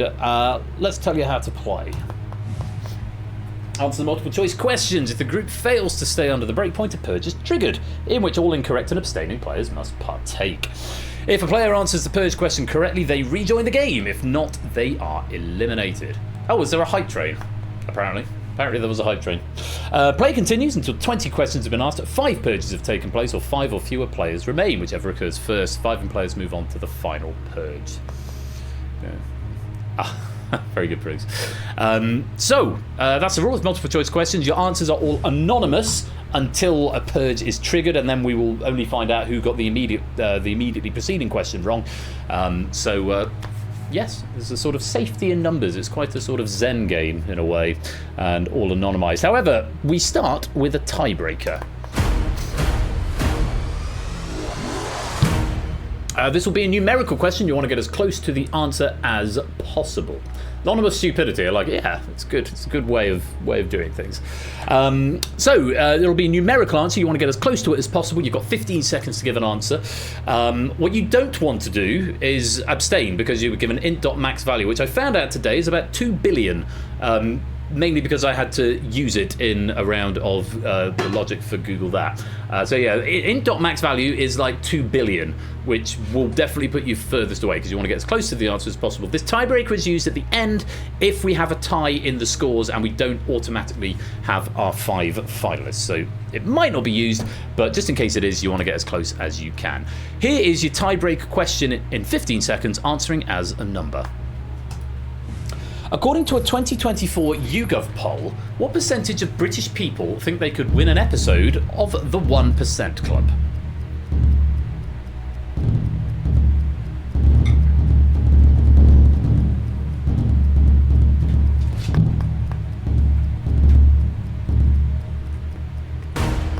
Time. What percentage of British people think they could win an episode of the 1% Club? How many people here have won an episode of the 1% Club? That's a good question. The correct answer, 17%, split into 2%, very likely, 15% probably likely. Strangely, 40% think they could win on Tipping Point, a game often decided by random chance. So it shows you what sort of weight we should put on these polls of the British public. But Clive won an episode in the US, didn't he? I'm not up to snuff on my friends on British TV game shows, despite the fact it's literally what I do for a living, but hey ho. Just glancing through the tiebreakers, there are some players who are getting jolly close. I don't think anyone got it bang on, and that's all I'm going to say for now. Onto our main set of questions. The breakpoint starts at 50%. Every time we trigger a purge, we go back to what it started at, and we add 10 for each subsequent set of questions. If more than 50% of players are incorrect, we will trigger a purge, which have non-multiple choice questions, but we'll cross that bridge when we come to it. Answer every question, and because they're multiple choice, so you might as well, even if you've no idea. Let's take a look at our first question, and your options are Big Mac, Whopper. Which of these can you buy at a Burger King?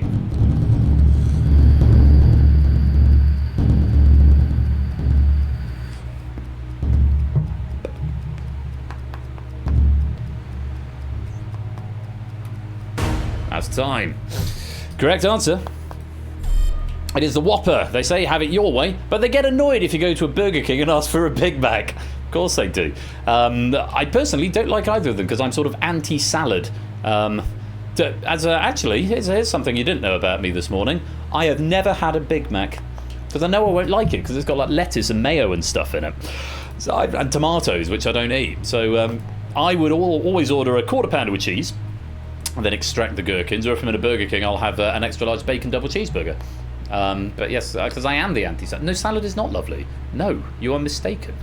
Salad is not. Salad is for rabbits, and burgers are for people. There we go. For sage wisdom for you all at game night. Didn't think you were going to get that here. Anyway, the answer is Whopper. How many of you were wrong? Start the meter. one of you. One player getting the wrong answer. I know who it was, of course I'm not going to say. No abstentions there, which is good to see. And we move on to the next question.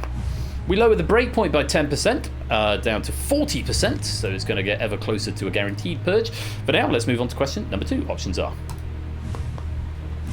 The Last Crusade, The Temple of Doom. Which of these Indiana Jones films was released the latest?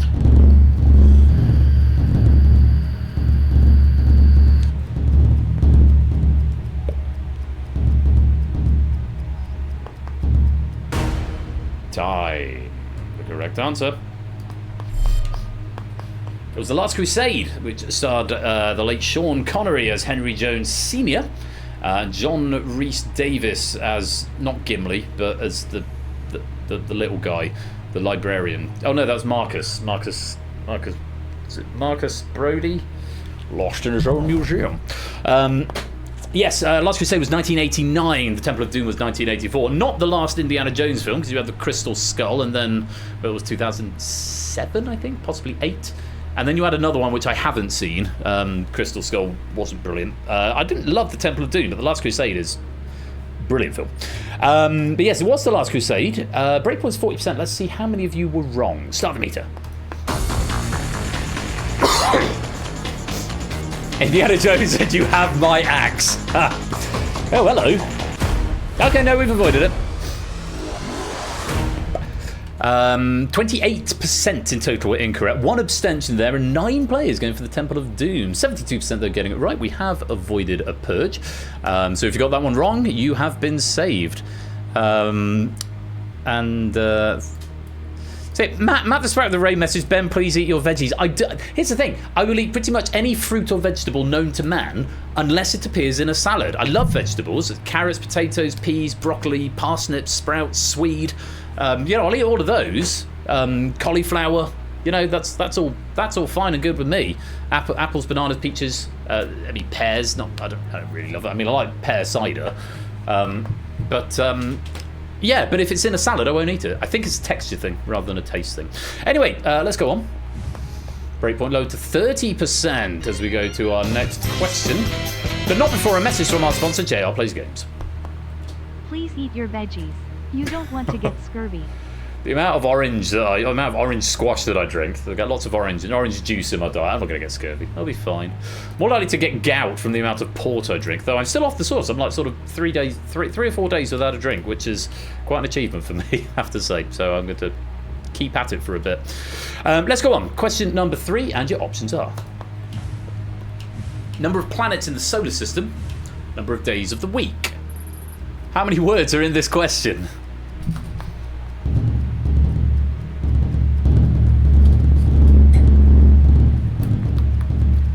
That went in a different direction, didn't it? That's a very Oni style question. That's time, the correct answer. 100 days of the week. 7 days a week. Monday, Tuesday, Wednesday, Thursday, Friday, Saturday, Sunday. As opposed to the 8 planets of the solar system. This has been probably the most difficult fact I've had to unlearn. I still don't fully accept that Pluto isn't a planet anymore and that there actually are 9. Quite recently I've started thinking, when in a quiz, how many planets are there in the solar system? There was like a transitional period of about 10 years where, is it 9? Is it officially 8 now? And it's like, yeah. Okay. But yeah, it is 7 words in the question and 7 days in the week. How many were wrong? Start the meter. Tonight on stream, Royal Flush tells us the days of the week. It does indeed. Amazingly, not everyone was right. 3 players got the wrong answer there, 8%. No abstentions, which is good. I like that, proves. Royal Flush tells us the days of the week.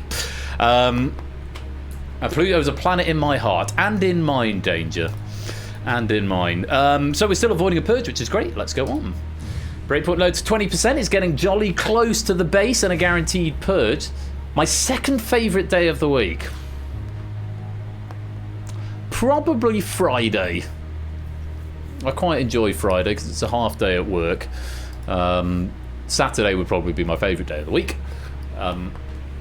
Yeah, I'll have a think about that because it probably changes depending on the week, to be honest. Let's go on. Question number 4. Options are...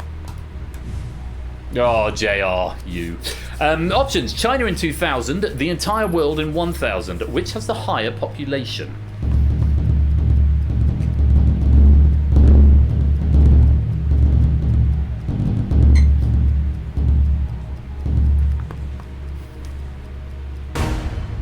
time. Correct answer. China in 2000, there are an estimated 275 million people in the year 1000, and in 2000 China pretty much had 1 billion people more than that. So yeah, China, which is quite a large and densely packed population. Here's a message from our sponsor, JB Henry. Is this the 1000th game of the Purge? I don't think it's the 1000th game of the Purge, but thank you for the 100 bits all the same, JB. It's probably not far off the 100th. I'd have to go and assess the VODs to find out exactly where we are. But yes, I think someone once said to me there are more people alive today than have ever existed on the planet, which can't possibly be right. There are more people alive today than have ever died before, which I don't know if it's true, and I don't know how you could back that up, but probably facts and books and things. But yeah.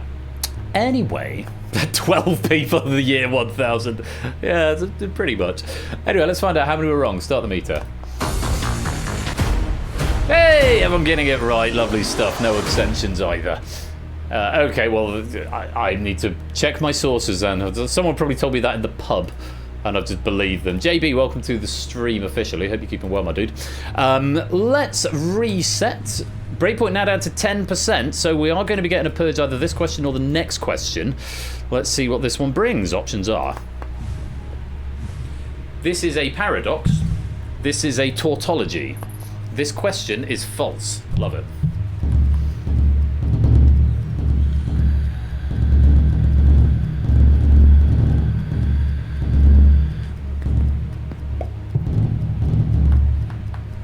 I love this. And I'm enjoying the indie game references.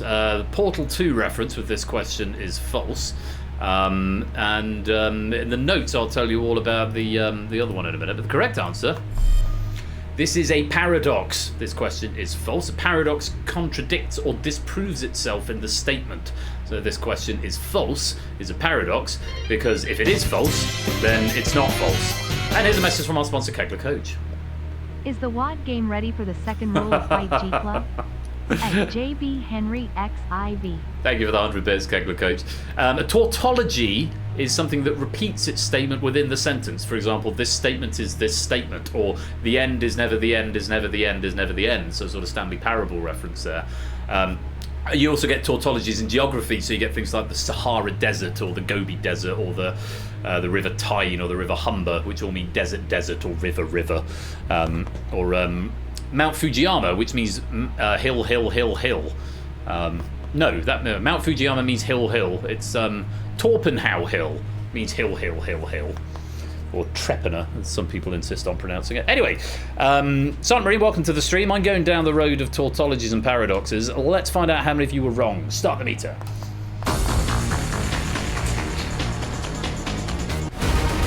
And there we go. We have triggered Purge number 1 after 5 questions. 22%, 8 players getting it wrong. 28 players, 78% getting it right. So if you are one of those 8 players who got it wrong, there were no abstentions there, then you are going to be in Purge number 1, where you'll have to answer a full question within 20 seconds in order to stay in the game. And the players in Purge number 1 are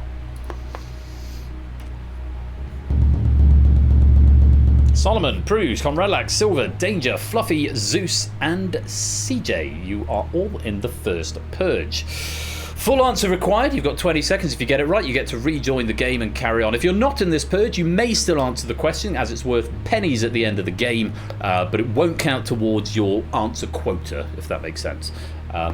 So tie that badly. I suspect you're probably not the only one, Danger, to that be their first one wrong, but that is sort of how this game works. So yes, if you're not in this Purge, you can still answer, but without any pressure. There's no risk of elimination if you're wrong. However, if your chair is red, you must give me a correct answer if you want to stay in the game. Very best of luck. Here is the first Purge question. By land area, what is the largest country in South America?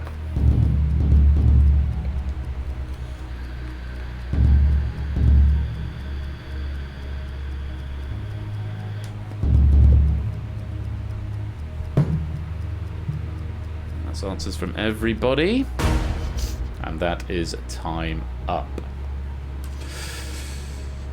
There's a big uh-oh from Lewis. Why is there a big uh-oh from Lewis? Why are you uh-ohing at me, Lewis? Is there something I need to know before I reveal the answer? Oh, okay, fine. Bits of chat that I'm not privy to. That's fine. The correct answer is Brazil. 17.8 million square kilometers of South America. 48% of it is Brazilian, so it is by far and away the largest land area in South America. If you gave me Brazil, your chair is going to go blue. If not, I'm afraid it's going to go back to red. Oh, Danger and Conradalak. I said Solomon. No, Solomon got it right. Danger and Conradalak, unfortunately, both giving the same wrong answer. They went for Argentina. Went for France. that would be very niche and very unfair and probably incorrect. Yeah, both going for Argentina. Argentina is Chile, or is it Argentina that's the very long one down the side? It's not the largest landmass, though, I'm afraid. Oh, you could have had such joy. Unfortunately, it's a wrong answer at the wrong time, and Conradalak and Danger, you have been purged. However, do continue to play along in the background game. You are very welcome to do that, and you can still amass pennies for the game and still have some fun doing quiz. But the pressure's off for the rest of the Purge, so you can just relax and enjoy the quiz now. Anyway, let's go on to our next question. The breakpoint is reset to 60%, so you've got a little bit more leeway, and here are your options. 3 of them now. Salvador Dali, Francisco Goya, Pablo Picasso. Which Spanish artist painted several somber paintings during his blue period in the 1900s?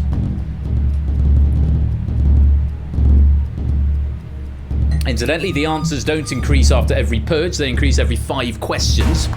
Just so happened that the first purge was after 5 questions, so we're up to 3 options per question from here. That's time. The correct answer is Pablo Picasso. Francisco Goya, I think, is the one who did Saturn devouring his child. Yes, Saturn devouring his son, which, if anyone is interested in, is that painting there. Om nom nom nom nom nom nom. But Salvador Dali I talked about a lot on Thursday's stream, but Pablo Picasso went through his blue period and painted lots of somber paintings. Breakpoint 60%. How many of you were wrong? Start the meter.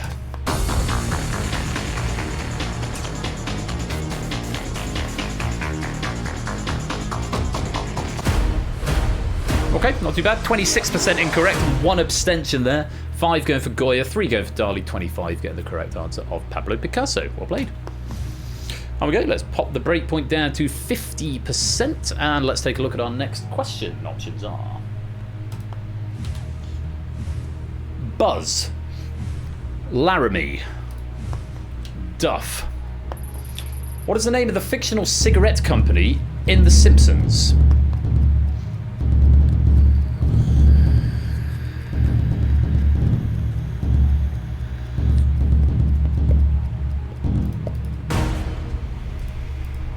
Time.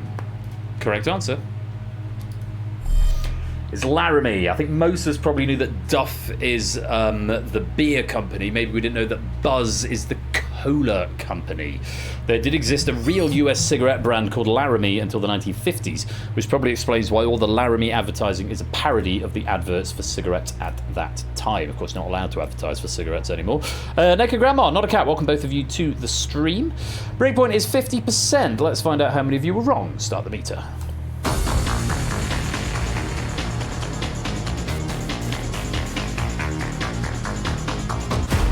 Pretty much halfway to the breakpoint.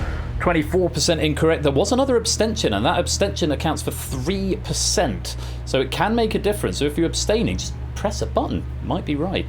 6% going for Duff, 15% for Buzz, and 76% on the right answer. Very well played. Let's move on. Breakpoint down to 40%, and another 3 options coming up. Here they are.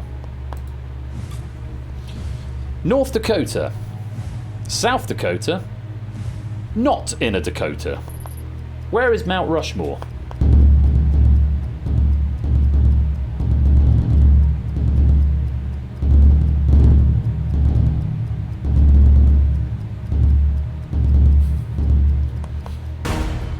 That's time. So Anya used to text me from Turkey. She's doing a driving theory practice at the moment. She just sent me a multiple choice, an extra multiple choice question before I give you the answer to this one. A driver's behaviour has upset you. How can you get over this incident safely? Is it A, stop and take a break, B, shout abusive language, 3, gesture to them with your hand, or D, follow them flashing your headlights? Oh, that's a wonderful question. I think the answer is A, incidentally. Back to the question at hand. Where is Mount Rushmore? North Dakota, South Dakota, or not in a Dakota? The correct answer is South Dakota. It is in South Dakota. Mount Rushmore is the big mountain with the presidents etched into it, for those of you who weren't aware. 40% is where the breakpoint sits at the moment. Let's find out how many of you were wrong. Start the meter.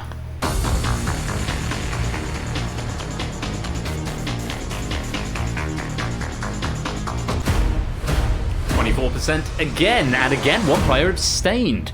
26 getting South Dakota, 2 going for not in a Dakota, and 5 going for North Dakota. Very well done. Let's move on.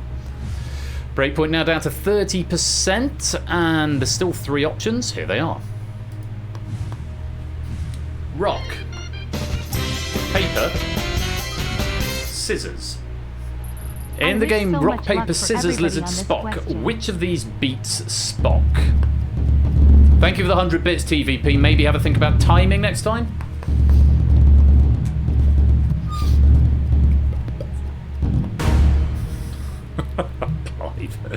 That's time. Yeah, just maybe not when I'm mid-read. Just, you know, better sense of the room, because it sort of distracts me as much as anything else. In the game Rock, Paper, Scissors, Lizard, Spock, which of these beats Spock? Rock, paper, or scissors? The correct answer is paper. Spock smashes scissors, Spock vaporizes rock, and Spock is disproved by paper.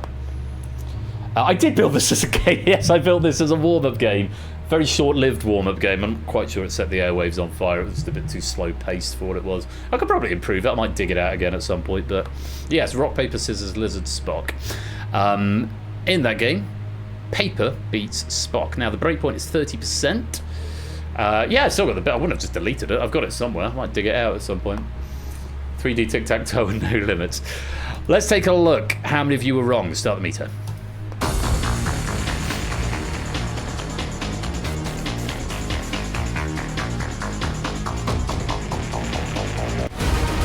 Whoa! How many fans of the Big Bang Theory here?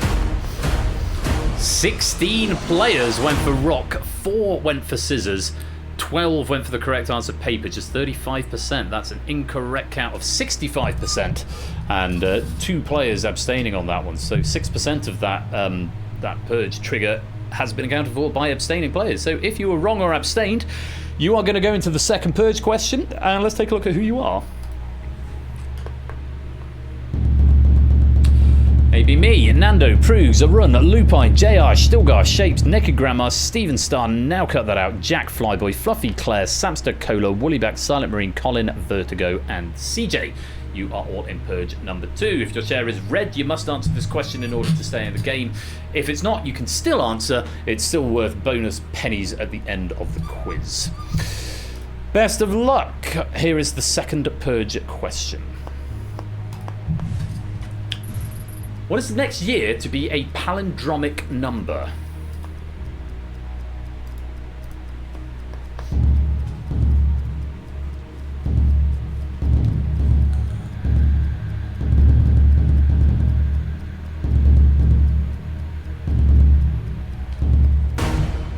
Time. A lot of palindromes. We have palindromes in Risky Business on Thursday night as well. The correct answer: 2112. Palindromic numbers read backwards the same as forwards, so now you know. There is one answer I need to condone because for some reason it's been marked as wrong. I suspect there may have been a space at the end of it. Let's take a look who was right and who was not. Well, there were a couple of abstentions in here. We've got abstentions from well, the ones I need to correct, Colin's first of all. Colin did say 2112, but I guess there was a space after it, so it didn't get through. So Colin, I will allow that. Nick Grandma going for 22-22.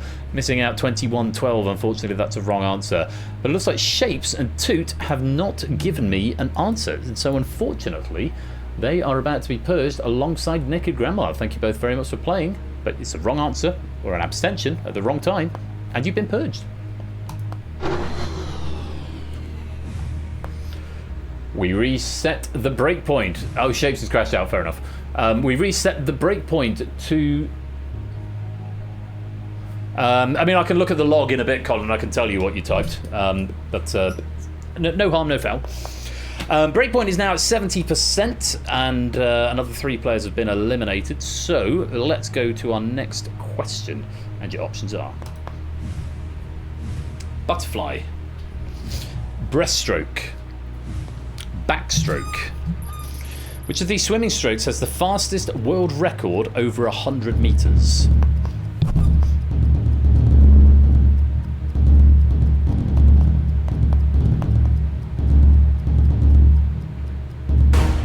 Time. Correct answer. It's a butterfly.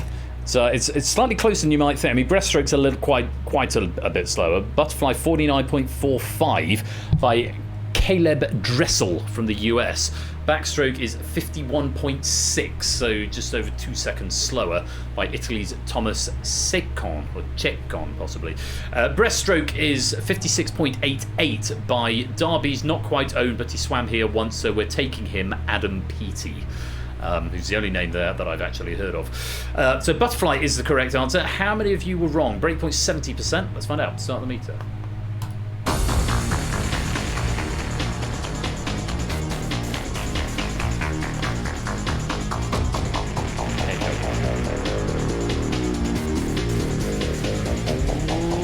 Getting close. Oh, we've avoided it. Come on, co-host. I've got a little co-host now. Hello, co-host. We have avoided the purge, though you like to live dangerously. 52% of you were incorrect there. Say hello, doggo. Hello, Papa. Yeah, 52% incorrect. 6 going for breaststroke, 10 for backstroke, 15 getting the correct answer there of butterfly. So we have avoided that purge, and we move on. We drop the breakpoint to 60%, and you're now going to have 4 options per question. So let's take a look at them for the next. Multiplication, division, subtraction, addition. In some European languages, a colon symbol is used to represent what mathematical operation?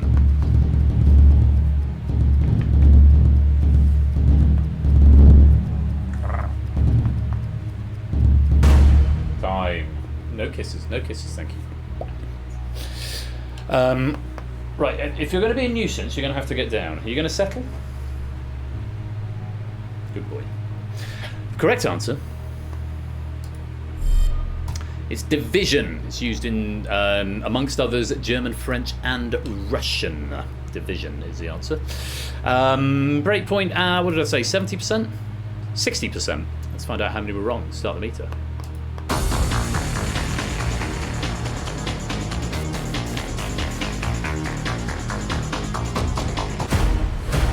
Okay, not too bad. 26%, no abstentions that time.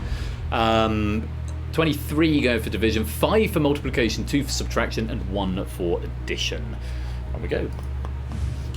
Breakpoint now down to 50%. Still 4 options. Here they are.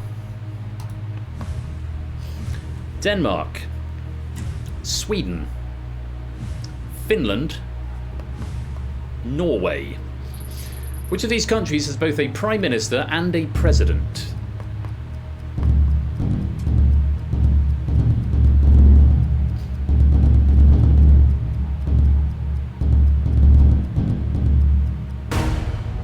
Time. I know Iceland does, but that's not one of the options. The correct answer is Finland. Finland's president is currently Alexander Stubb. His prime minister is Petteri Orpo. The other countries all have kings instead of presidents. Oh, are you about to jump off? No? Okay. Yeah, Iceland's got a president and a prime minister as well, as does France. Well, I don't know if they're between one of them at the moment, but yes, France is having some difficulties in local politics. Anyway, breakpoints at 50%. How many were wrong? Start the meter. I did say that, Jack Wilfred, yes. I read it from my notes.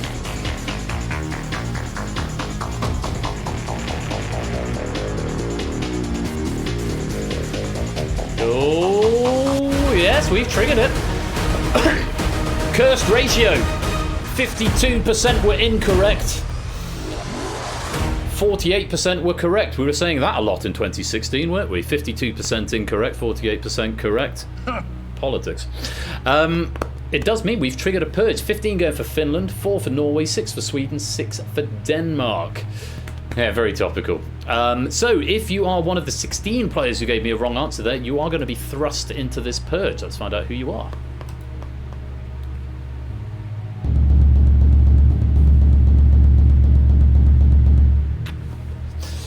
Solomon, Prugs, Natter, Fetz, Arun, JR, Stilgar, BC, Silver Electron, Claire, Zeus, Ape, Silent Marine, Colin, CJ, and Kegler. You are all in Purge number 3. Full correct answer required. If you're not in the Purge, then you can still answer the question for pennies and fun, but no pressure to do so. If your chair is red, you've got to give me a right answer if you want to stay in the game. Good luck.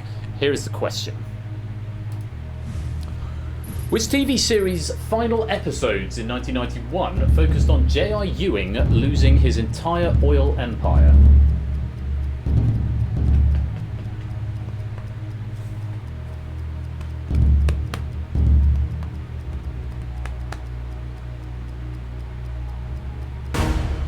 Time. Silent Marine and Silver Electron out of time. Going to be eliminated as a matter of course.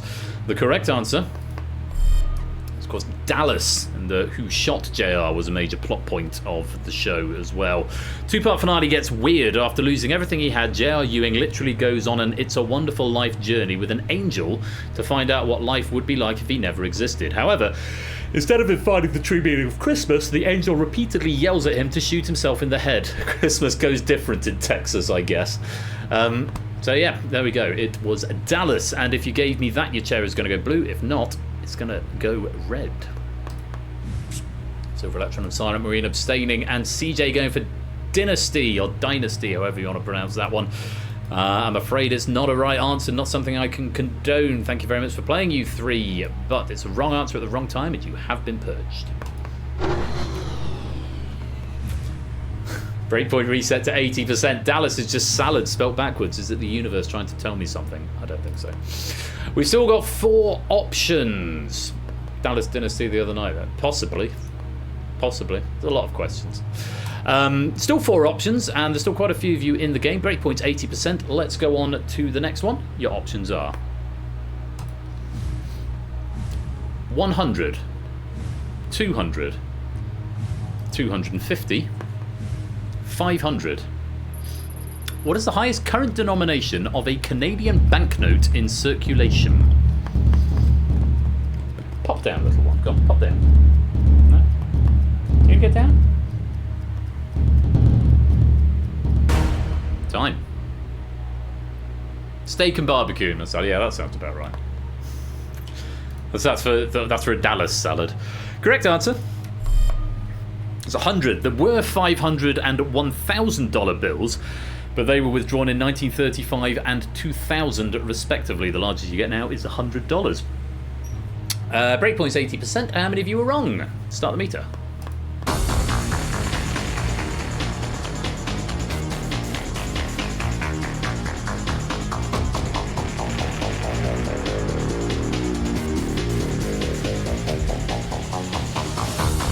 Oh, we're still going. Blimey. Wow. We survived, but not by much. Just 9 players getting the right answer. 10 going for 200, 1 going for 250, 8 going for 500.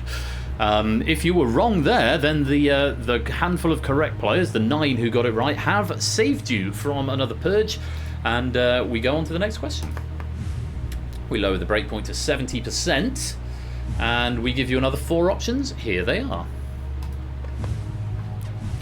1 candela, 1 second, 1 ampere, 1 meter. I think that's a divide sign. The SI units of the becquerel and the hertz can be derived using which of these methods? It is a divide sign.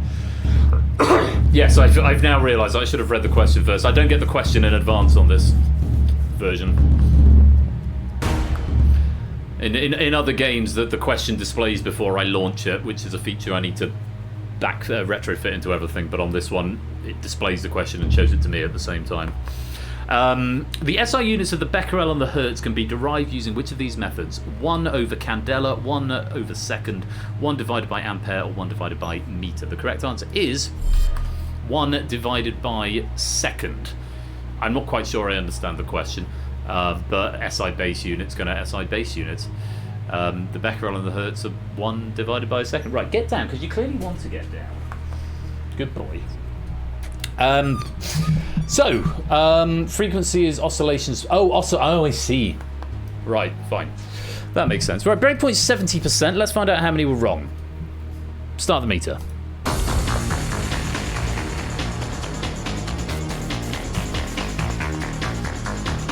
Hello, Maxio. Welcome to the stream.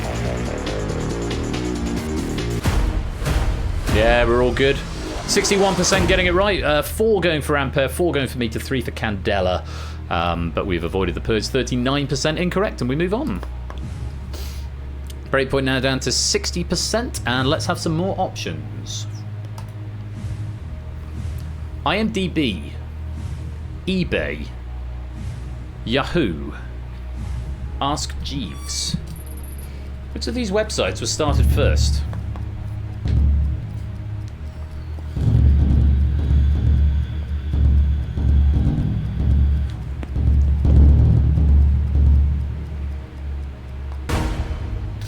Time. The correct answer: IMDb, the Internet Movie Database, started in August 1993. Yahoo was January 94. eBay, September 1995. Ask Jeeves was actually the latest there, June 1996. We associate Ask Jeeves with being from ye olde internet, but no, IMDb outdates them all. Let's see what happens here. Breakpoint is 60%. Let's find out how many were wrong. Start the meter.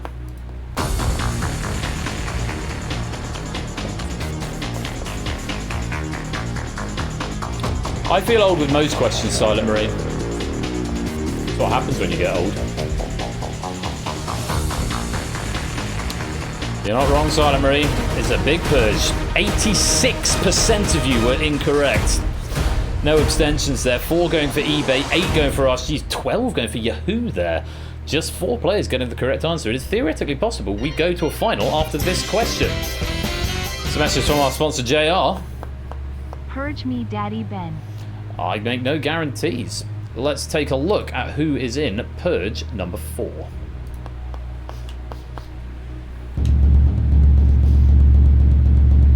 A lot of you: AB Me, Solomon, Nando, Prugs, Natter, Fetz, Arun, Lupine, JR, Stilgar, BC, Stephen, Jack, Flyboy, TVP, Fluffy Bunny, Cola, Woollyback, Clive, Zeus, Ape, Colin, Vertigo, and Kegler. You are all in Purge number 4. You must give me a correct answer within 20 seconds. The other 4 players who aren't, Maxio, Matt, Sam, and Claire, you can still answer for fun and bonus pennies. But for everyone whose share is red, if you want to keep playing in the game, you've got to get this right. 20 seconds, best of luck. Here is the 4th Purge question.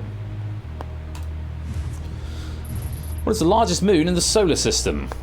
It's got echoes, more echoes of risky business from Thursday night.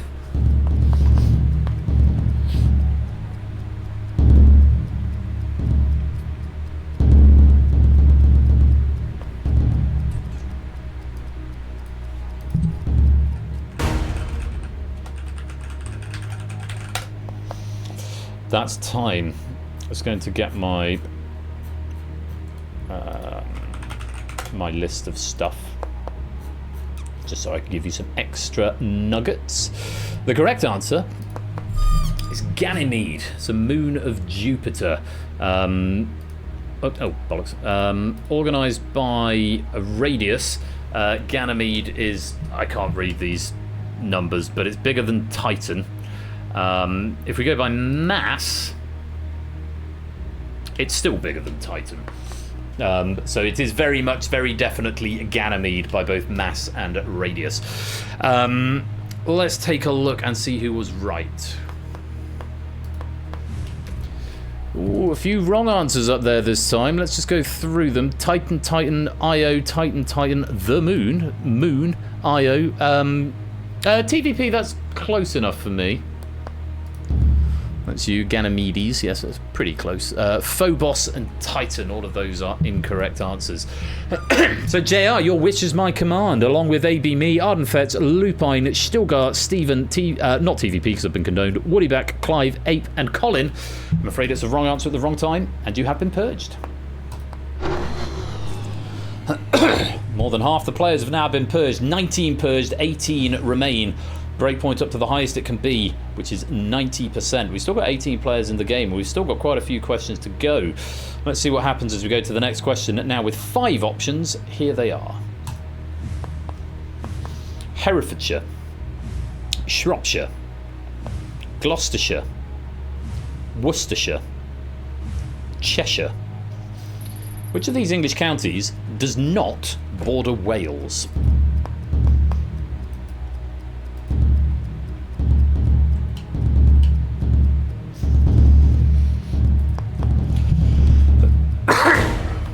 Time. The correct answer. Worcestershire, famous for its sauce, of course. Apparently in Spanish and Portuguese-speaking countries, Worcestershire sauce is just called English sauce, which I suppose is like Clive of India was actually Clive of Plassey, that sort of got upgraded in the public consciousness to Clive of India. But yeah, Worcestershire, it's up in the Midlands somewhere, does not border Wales. Hereford, Shropshire, Gloucestershire and Cheshire all do. Rate points 90%, so fairly high. How many of you were wrong? Start the meter.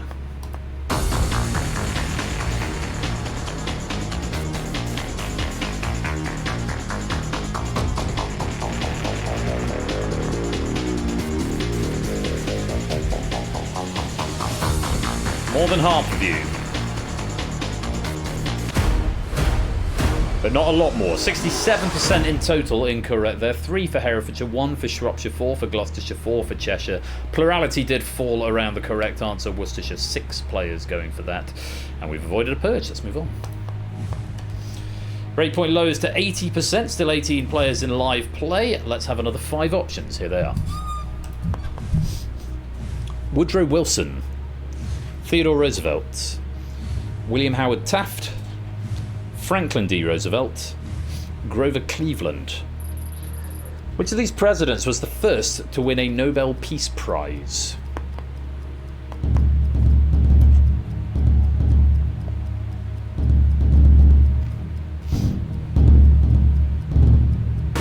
Time. The correct answer was, of course, Teddy Roosevelt. He won it in 1906 for his role in bringing to an end the bloody war recently waged between 2 of the world's great powers, Japan and Russia. 1906, yeah, that went well between Japan and Russia. Nothing happened 8 years later, but well done in the then and there, I suppose, Teddy Roosevelt. Also, he's dead and probably not watching, so yes, but well done all the same. Breakpoint's 80%. How many of you were wrong? Start the meter.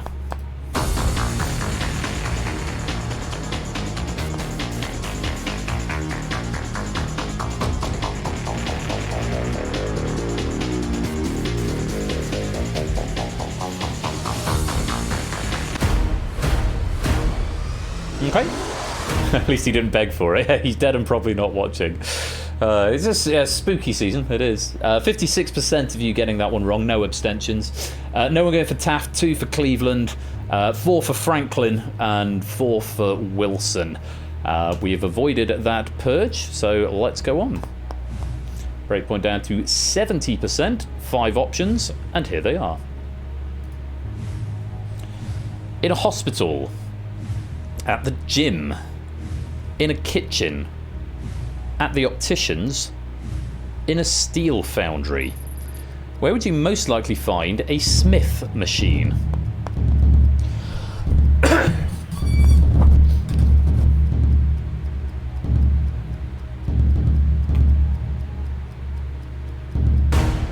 Time. So worst setting for a quiz? I would say probably the opticians. So you get a quiz at a hospital. Have one in the ward to cheer up the patients. Kitchen's good, impromptu quiz. At the gym might be quite bad to have a quiz.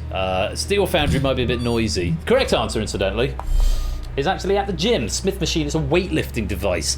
Locks the barbell so it can only be lifted vertically, not horizontally. Which isn't really a lift, it's more of a push or a pull at that point. But gladiators for the gym, yeah.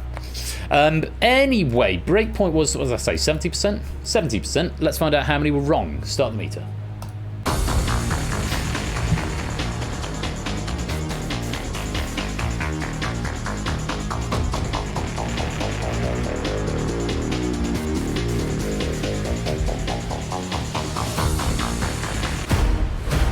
Avoid again. 8 players going for it at the gym, 44%. No abstentions there. 6 going for a steel foundry, maybe mixing up with the sort of smithing machine, if that's such a thing, but smithing, maybe in metalwork, possibly getting mixed up there. 1 going for kitchen, 3 at the opticians. We've avoided that 5th purge. We go on. Breakpoint now down to 60%. Here's another 5 options for you. Rat, horse, tiger, dragon, snake. What animal is the first sign of the Chinese zodiac?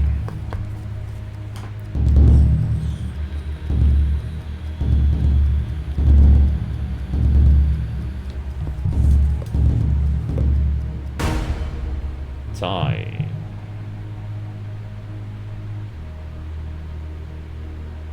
The correct answer is the rat.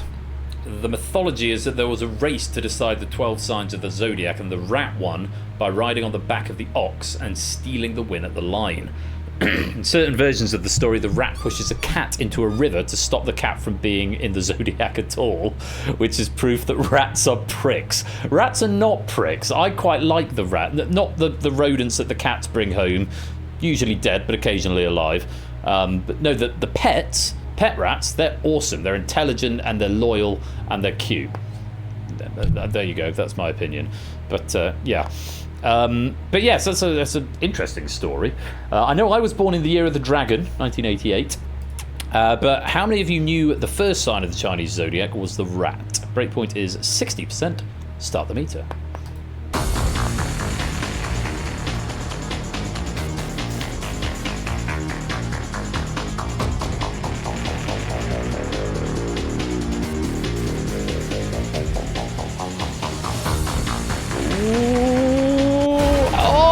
Hit it just 61% were wrong. It was one player has triggered this purge. If it had been one player had gone horse instead of rat, gone rat instead of horse, tiger or dragon, we would have avoided that purge. As it is, that is going to be the last main game question. 19 we got through. We missed out the 20th question, so not quite a perfect purge, Pat, but it's come very jolly close. 7 going for rat, 1 for horse, 4 for tiger, and 6 for dragon. None going for snake. Let's take a look and see who was wrong on that question. Nando, Prugs, Natter, Arun, Matt, Stimson's Angle, Jack, Flyboy, TVP, Fluffy Bunny, and Cola. You are all in purge number 5. For the players that are not, and I believe there are 7 of you, Claire, Sam, Vertigo, BC, Zeus, Solomon, and Kegler. You don't have to play, but you can anyway, all the same. For those of you who have a red chair, you must give me a correct answer if you want to have a chance of playing in the final. I wish you all the very best of luck. Here is the 5th purge question. In Dante Alighieri's Divine Comedy, in which circle of hell are murderers found?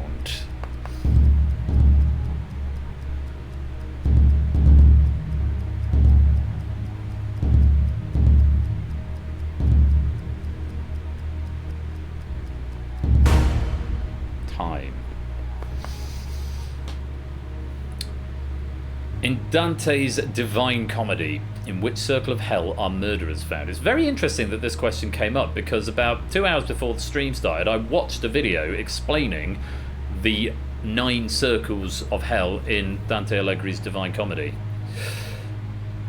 So I would have known this before the answer came up. Did you? Not yet. The correct answer is the 7th circle. All violence is punished in the 7th circle. Somehow there's 2 worse. The 9th circle is reserved for treachery. And if I recall from earlier on, the 8th circle is reserved for fraud, I believe. Defrauding of God and defrauding of other. And the 7th circle, I think, is split into 3. It's violence against oneself, violence against others, and violence against God, I think, are the 3 subcircles. And yes, there's all ironic punishments for all of them. And yeah, the 9th circle, where you've got Satan himself, there's a 3-headed beast who is he's devouring Judas Iscariot, Brutus, and the other one. What stabbed Caesar? Oh, who's the other one? No, not Cerberus. Cerberus is outside. Cerberus goes around the outside of the first circle, I think, pushing people back in. The first circle is lust. God, I've retained quite a lot of that. First circle is lust, and Cerberus is there. And then, yeah, the 9th circle, it's Brutus, Judas, and someone else. Cerberus going bork, indeed. Anyway, that's enough about the Divine Comedy. You want to know who was right and who was wrong. The answer was the 7th circle. If you gave me 7th, you're going to go blue. If not, you're going to go red. And there we have it. Simpson and a run getting the answer 7th. Proust going 3rd. Cola and Matt going 8th. Jack going 2nd. Fluffy going 9th. Natter going 8th. Nando going 5th. Flyboy 4th. And TVP going jealousy for some reason. All of those are incorrect answers, I'm afraid. Nando, Proogs, Natter, Matt, Jack, Flyboy, TVP, Fluffy Bunny, and Cola. It's a wrong answer at the wrong time. Yes, we did just accept 7, not a gap. And I'm afraid you've been purged. Okay, it's time for the final purge. We have got more than the required 5 players, which means 4 of you are going to be eliminated by default. This is where the tiebreaker question that we answered all that time ago may come into play. Our first tiebreak metric will be the total number of questions that you have gotten correct. If there is a tie at that point, that's out of 19, the 19 main game questions that we've had. If we have a tie at that point, then we will go to the tiebreaker, and whoever was closest to the answer 17 will take priority. If you're in the final, your chair's going to stay blue. If not, it's going to go red. Very best of luck. And there we have it. Sam finishes on top with 16 out of 19. He was also 1 away on the tiebreaker. Claire was 2nd with 15, 12 away on the tiebreaker. Zeus is 3rd with 14, 4 away on the tiebreaker. BC had 13 and was 6 away on the tiebreaker. Stimpson's Angle had 12 and was 14 away on the tiebreaker. The tiebreaker itself was not needed. Kegler and Solomon finishing on 11, a Run and Vertigo finishing on 10. What? This is new, says Stimpson's Angle. Yeah, it is a bit 1% club at this point, isn't it? So it's going to be Claire, Zeus, BC. Sorry, Sam, Claire, Zeus, BC, and Stimpson's Angle. Sorry, Sam, you're on the line with the timestamp on it, so I missed you. Those are our 5 finalists. Sam's going to start in control as the player with the high score. 16, 15, 14, 13, 12 are your final scores.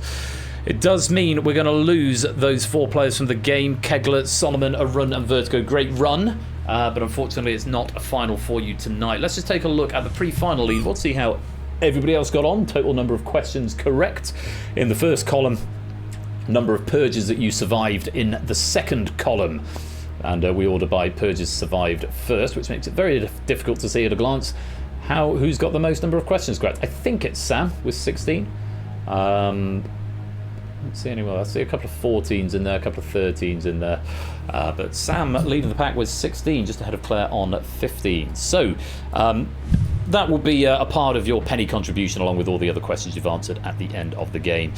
But for now, we have to lose Solomon, a Run, Kegler, and Vertigo from the game. And for our 5 finalists, it's time for the final purge.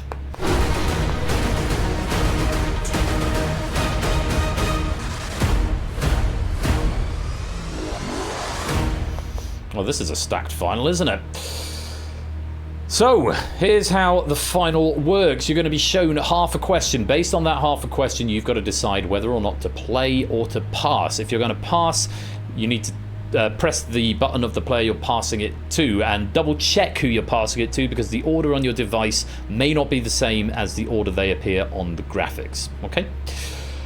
If you pass the question and they get it wrong, they are eliminated. If you play the question and you get it right, you can choose another player to eliminate.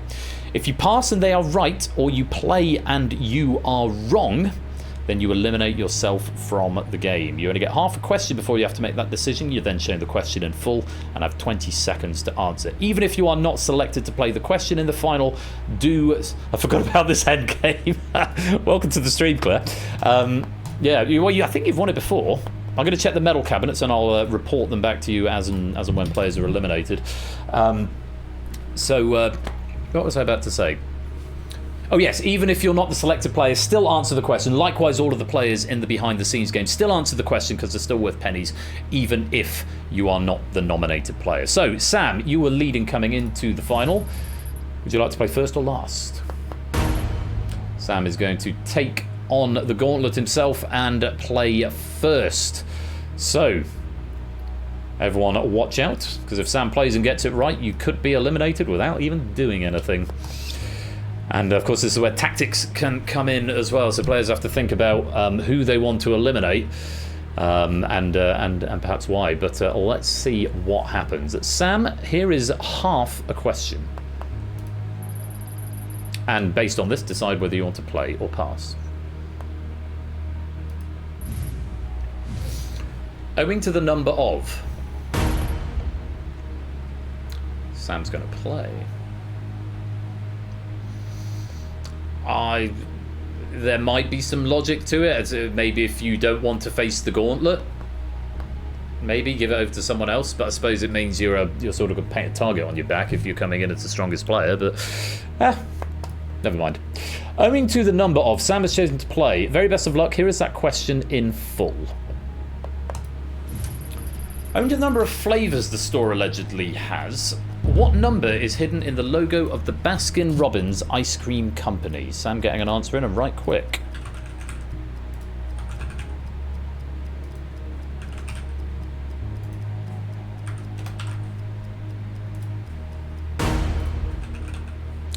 And that is time. The correct answer, and Sam's response... both 31. Bang on the money, Sam. I'm not going to tell you who was right or wrong on that question until after you've made your decision. That's a new rule I'm implementing for myself. But it is the right answer. Double check who you are going to eliminate, because they may not be in the same order as they appear on the graphics. But Sam, that is the right answer. Who are you sending home?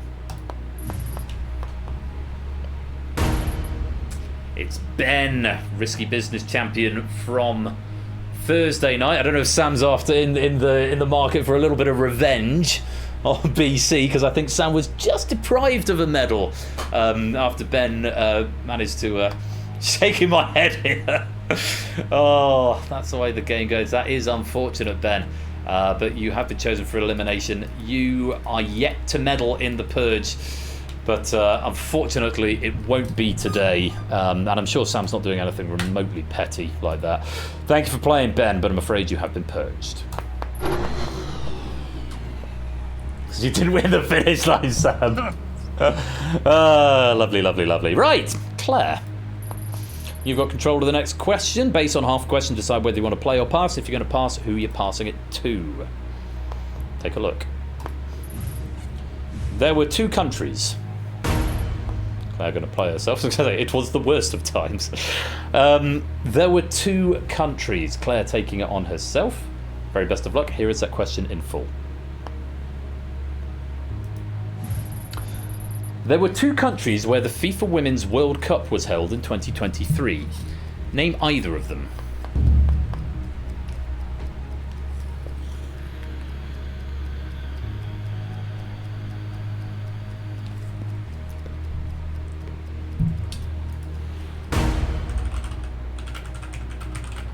Time.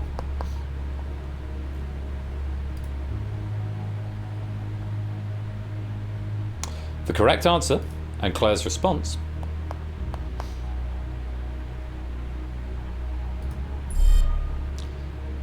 It was Australia or New Zealand. We did accept either answer on its own, but this question asked for either answer. We didn't accept New Zealand and Australia, so if you put that, that's unfortunate. Only one player got that question right. Incidentally, in the previous question, I said I'd tell you, all players were correct apart from Stimpson, who got the first question wrong. All other 4 players were correct. On that one, only Zeus gave the correct answer. Claire, Stimpson and Samster were all incorrect. It is a wrong answer from Claire, and Claire has 1 Purge medal, but is not going to make it a second tonight. And Zeus, welcome to the stream. Claire took pity on you, Sam, because you lost count. Oh, Claire, thank you very much for playing, but you have been purged. And then there were 3. Zeus, you're up next. Based on half question, decide whether you want to play or pass. What was the name of the most recent? Zeus is going to take this question on himself. Very best of luck. Here it is in full. What was the name of the most recent NASA mission where man walked on the moon?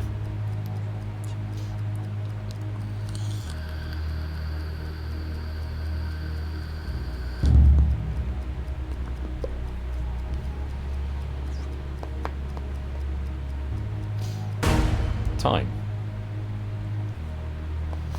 Correct answer. And Zeus's response.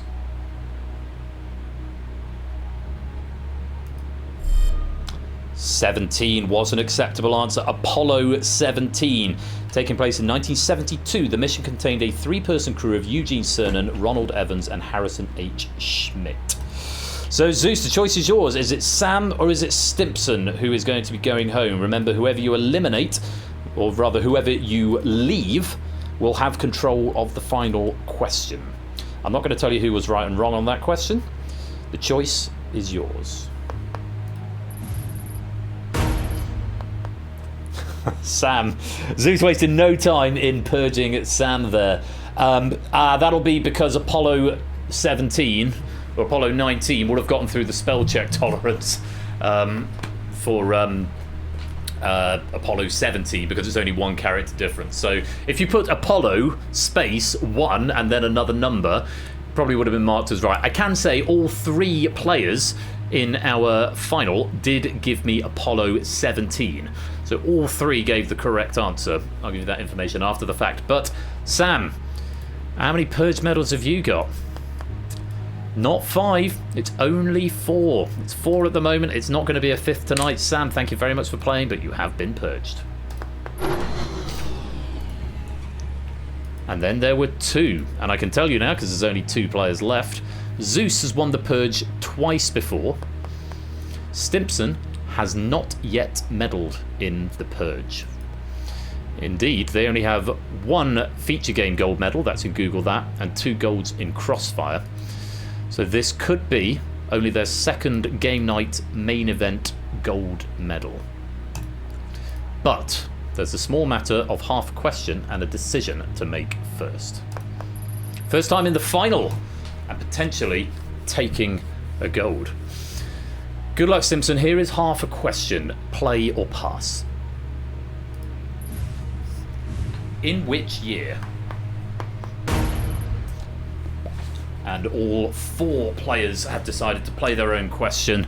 Simpson choosing to play, taking their fate into their own hands. The very best of luck. Here is that question in full.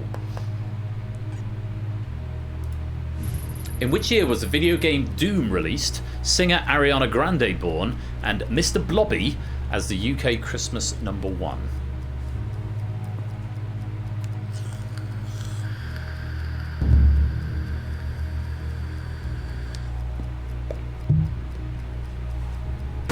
Time. Don't know if you can see me behind my pipe, just staring at the console, waiting for the answers to come in. And then being absolutely impassive when they do. Bloppy, bloppy, bloppy, bloppy. I'm going to say that too loudly, my dog's going to get triggered. In which year was the video game Doom released, singer Ariana Grande born, and Mr. Blobby hit the UK Christmas #1? I can tell you that Zeus gave me a correct answer. So if you'd passed this, Stimson, you would have been being eliminated. But you played it. Did you get the right answer? The correct answer and Stimson's response. JR, that emote is horrifying. The correct answer and Stimson's response.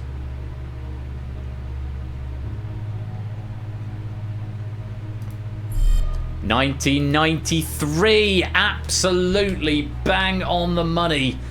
You graduated secondary school, good as me, Stilgar. Very well played, Simpsons Angle. That is your first Purge gold. One job remains for you. You have to eliminate the final player. Please press the button. It is Zeus. Zeus, great run to get all the way down to the very end of the game. Unfortunately, it's not a third Purge medal for you tonight. Thank you for playing, but you have been purged. 37 players reduced to just one. Stimpson's Angle, huge congratulations to you because for the very first time, you have survived the Purge.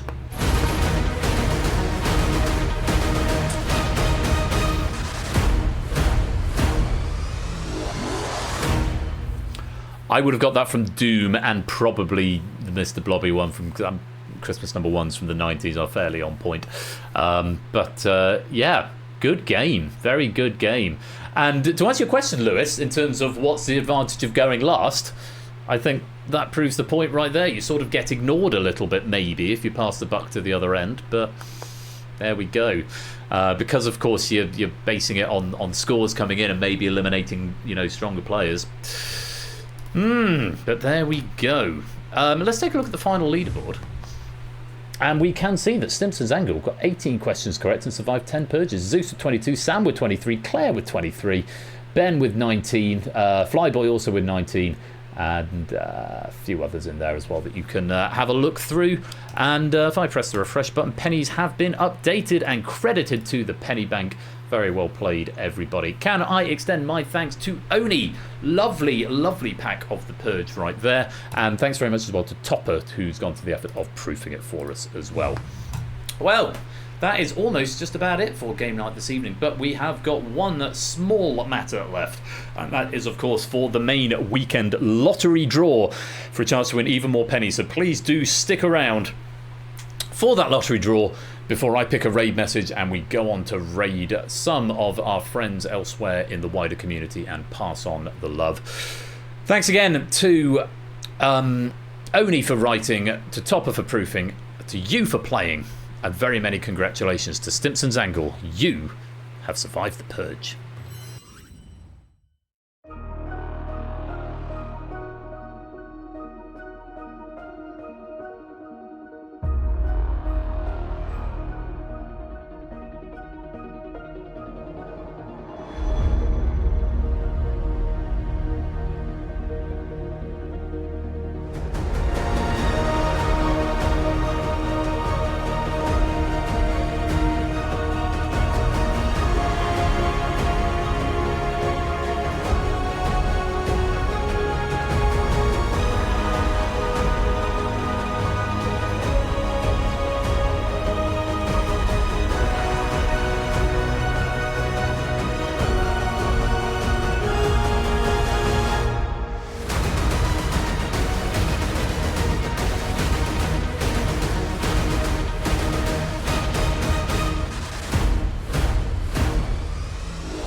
Live from the Game Night Control Center, it's time for the main weekend Game Night Lottery Draw.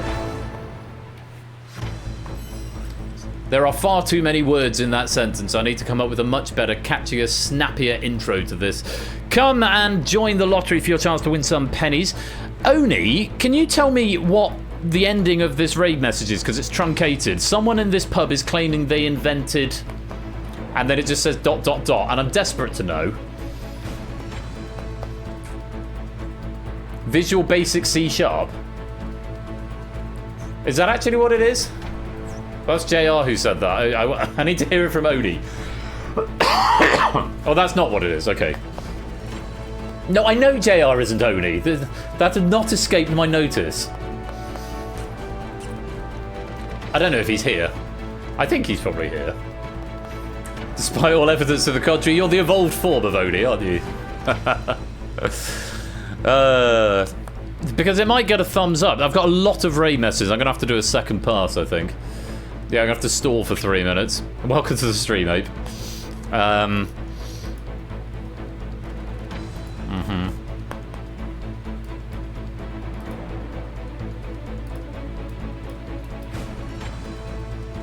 Also, Lewis, what was the context of which I found out today is about 2 billion? I can't remember what the context was for that. No, because once I lock, I can't unlock. Oh, yes, in max value. Thank you. Right, I'll give you 30 seconds and then I'm locking it. 30 seconds and then we're locking it.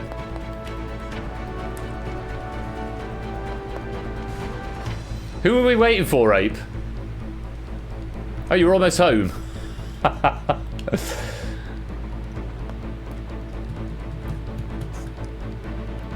Yeah, it's on the list of things to implement.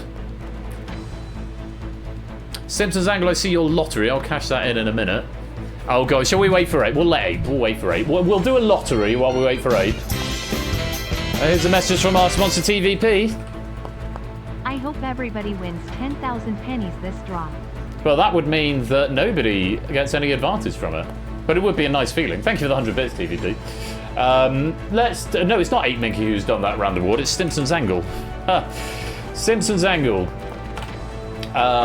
Wants a lottery draw for your success. 952. Okay. It's about average. Come on, Ape. When you get home, we'll start it off.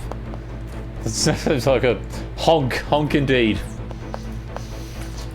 I really want to know what Oni says someone in this pub was claiming they invented. Oh, we'll do one more for Fets then while we're waiting. Arden Fets feel success. Hey, 1790, that's a bit better.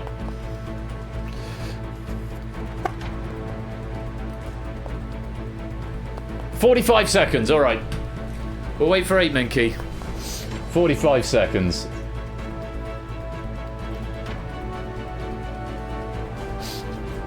Actually, yes, I could, couldn't I? Oh, no, I don't have a filter on the chat. Which means I'd have to scroll all the way up. Or import it. I'll look later on. Problem is, it truncates, and my rule is that you can't have a message if it truncates. Though there is one that I have thumbed up that truncates. Because I happen to know what it is. Right, Ape, are you with us? The rule is no truncation. Unless I absolutely know what it is. And it made me laugh at the time. 15, alright. 14, 13, 12, 11, 10, 9, 8, 7, 6, 5, 4, 3, 2, 1. And here's a message from our sponsor, Zeusless. Just to stall for some more time. I'm Malphite indeed. Thank you for the 55-month resub there. So it's blimey, 55 months. It's a very long time. Hey, there he is, 8 Minky. Welcome on in, just in time. Right, 5, 4, 3, 2, 1. Let's hide the room code and let's start the machine. Now you can select your numbers. Yeah, good vamping. Countdown in time with the music as well. Right, pick some numbers.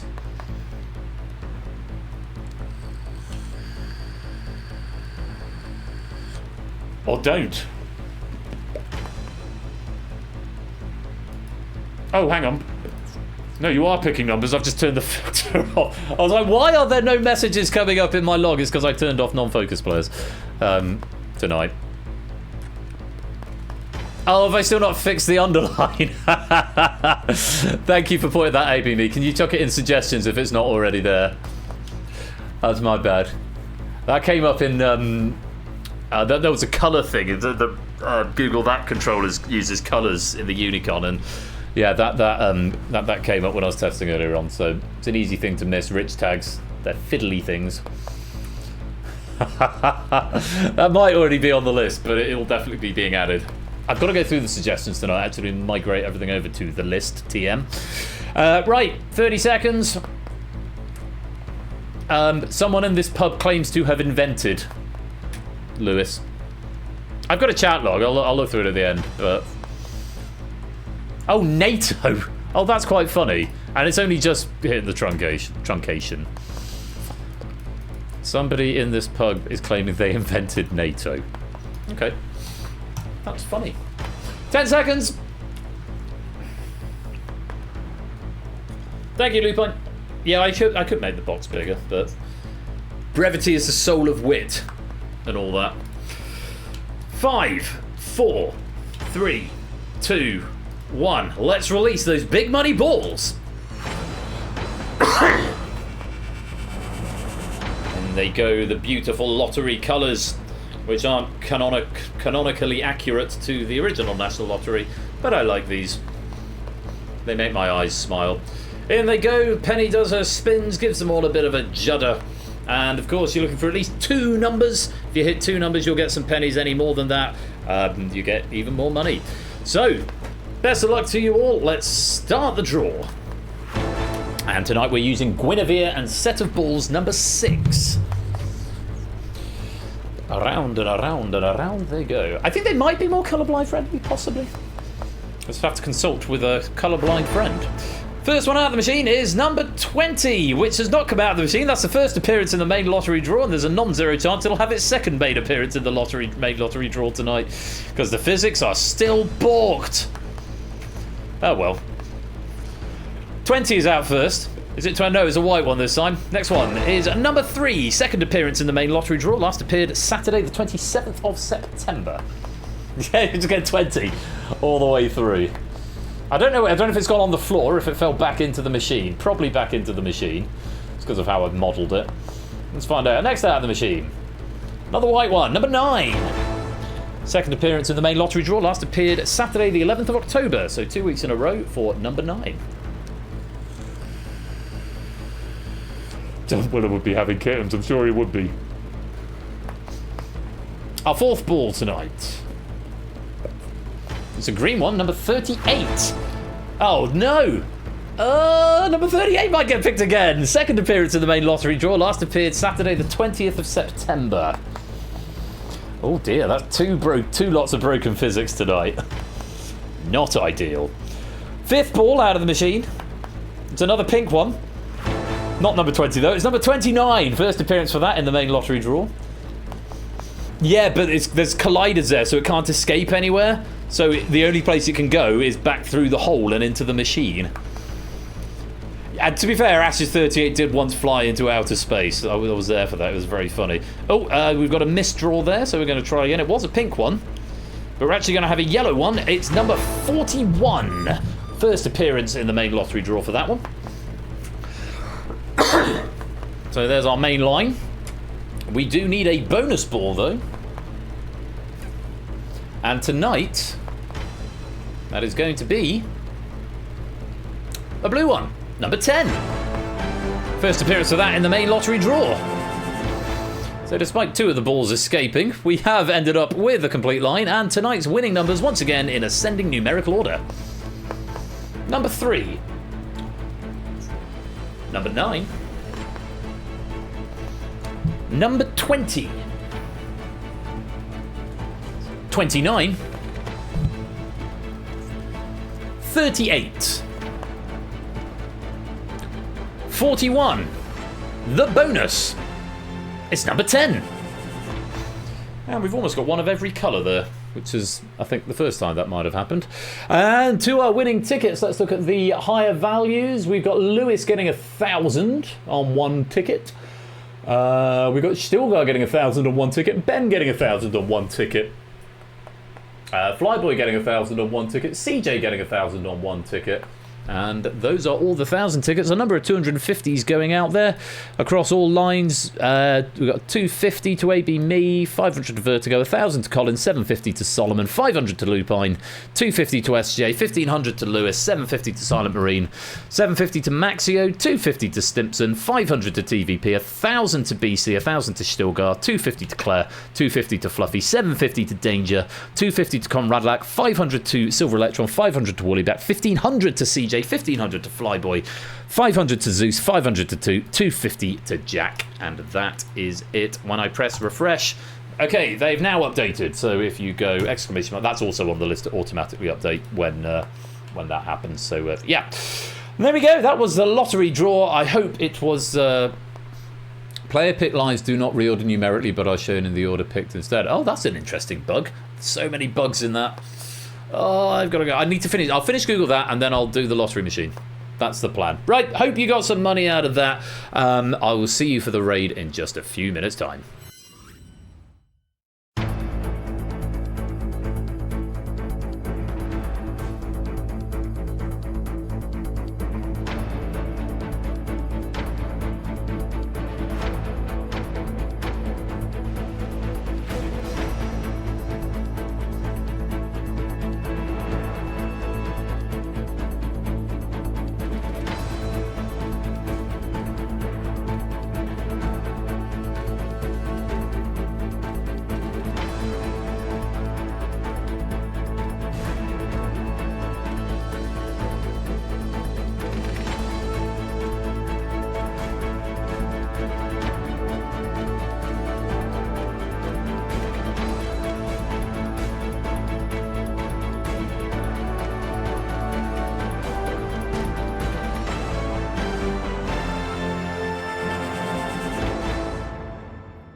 Well, my friends, that is it for another game night. Thank you so much for sharing your Saturday evening or afternoon with me. I hope you've had fun. Thank you very much once again to all of the question writers for this evening's packs, to JR for Battlefront, to John for the Escape Artist, to Oni for the Purge, and all the members of the proofing team, Lewis, Stimson and Topper, who've chipped in to help make them make them happen tonight on stream. All that's left for me to do is pick a raid message and a raid target. So, pity points first. Await the Google sheet. No, he's the handsome one. The Purge, a Zen game, TM, which I found out today is about 2 billion. Indiana Jones and you have my axe.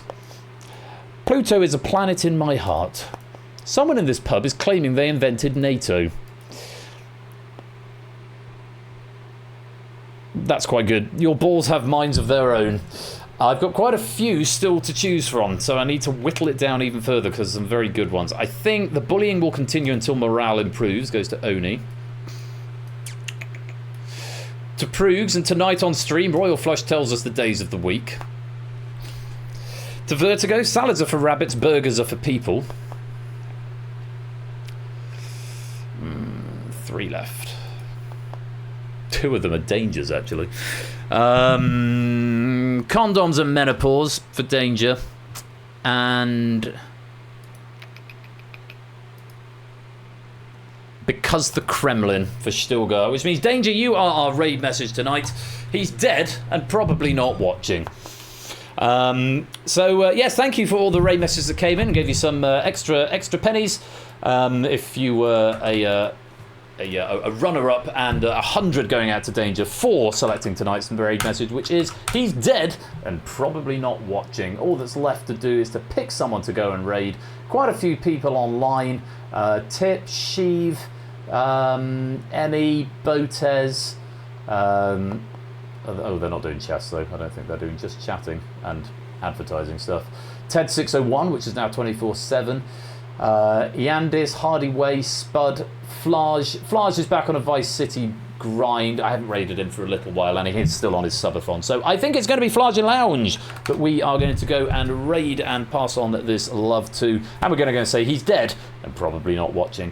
Thank you once again, everybody, for coming to join me for Game Night tonight. I hope you've had fun. I'm going to be back on Thursday with Crossfire, Danger Zone, and The Abyss, and then hopefully an early night before an early start on the Friday. And don't forget, next Saturday we've got the relaunch of the reskin of Google That. I know some people are having a bit of a meetup next weekend, so they may not be around, but if you end up back in a hotel room or a pub and you want to put me on in the background, it'd be great to see you all along and have a wonderful time when you do go for your meetup.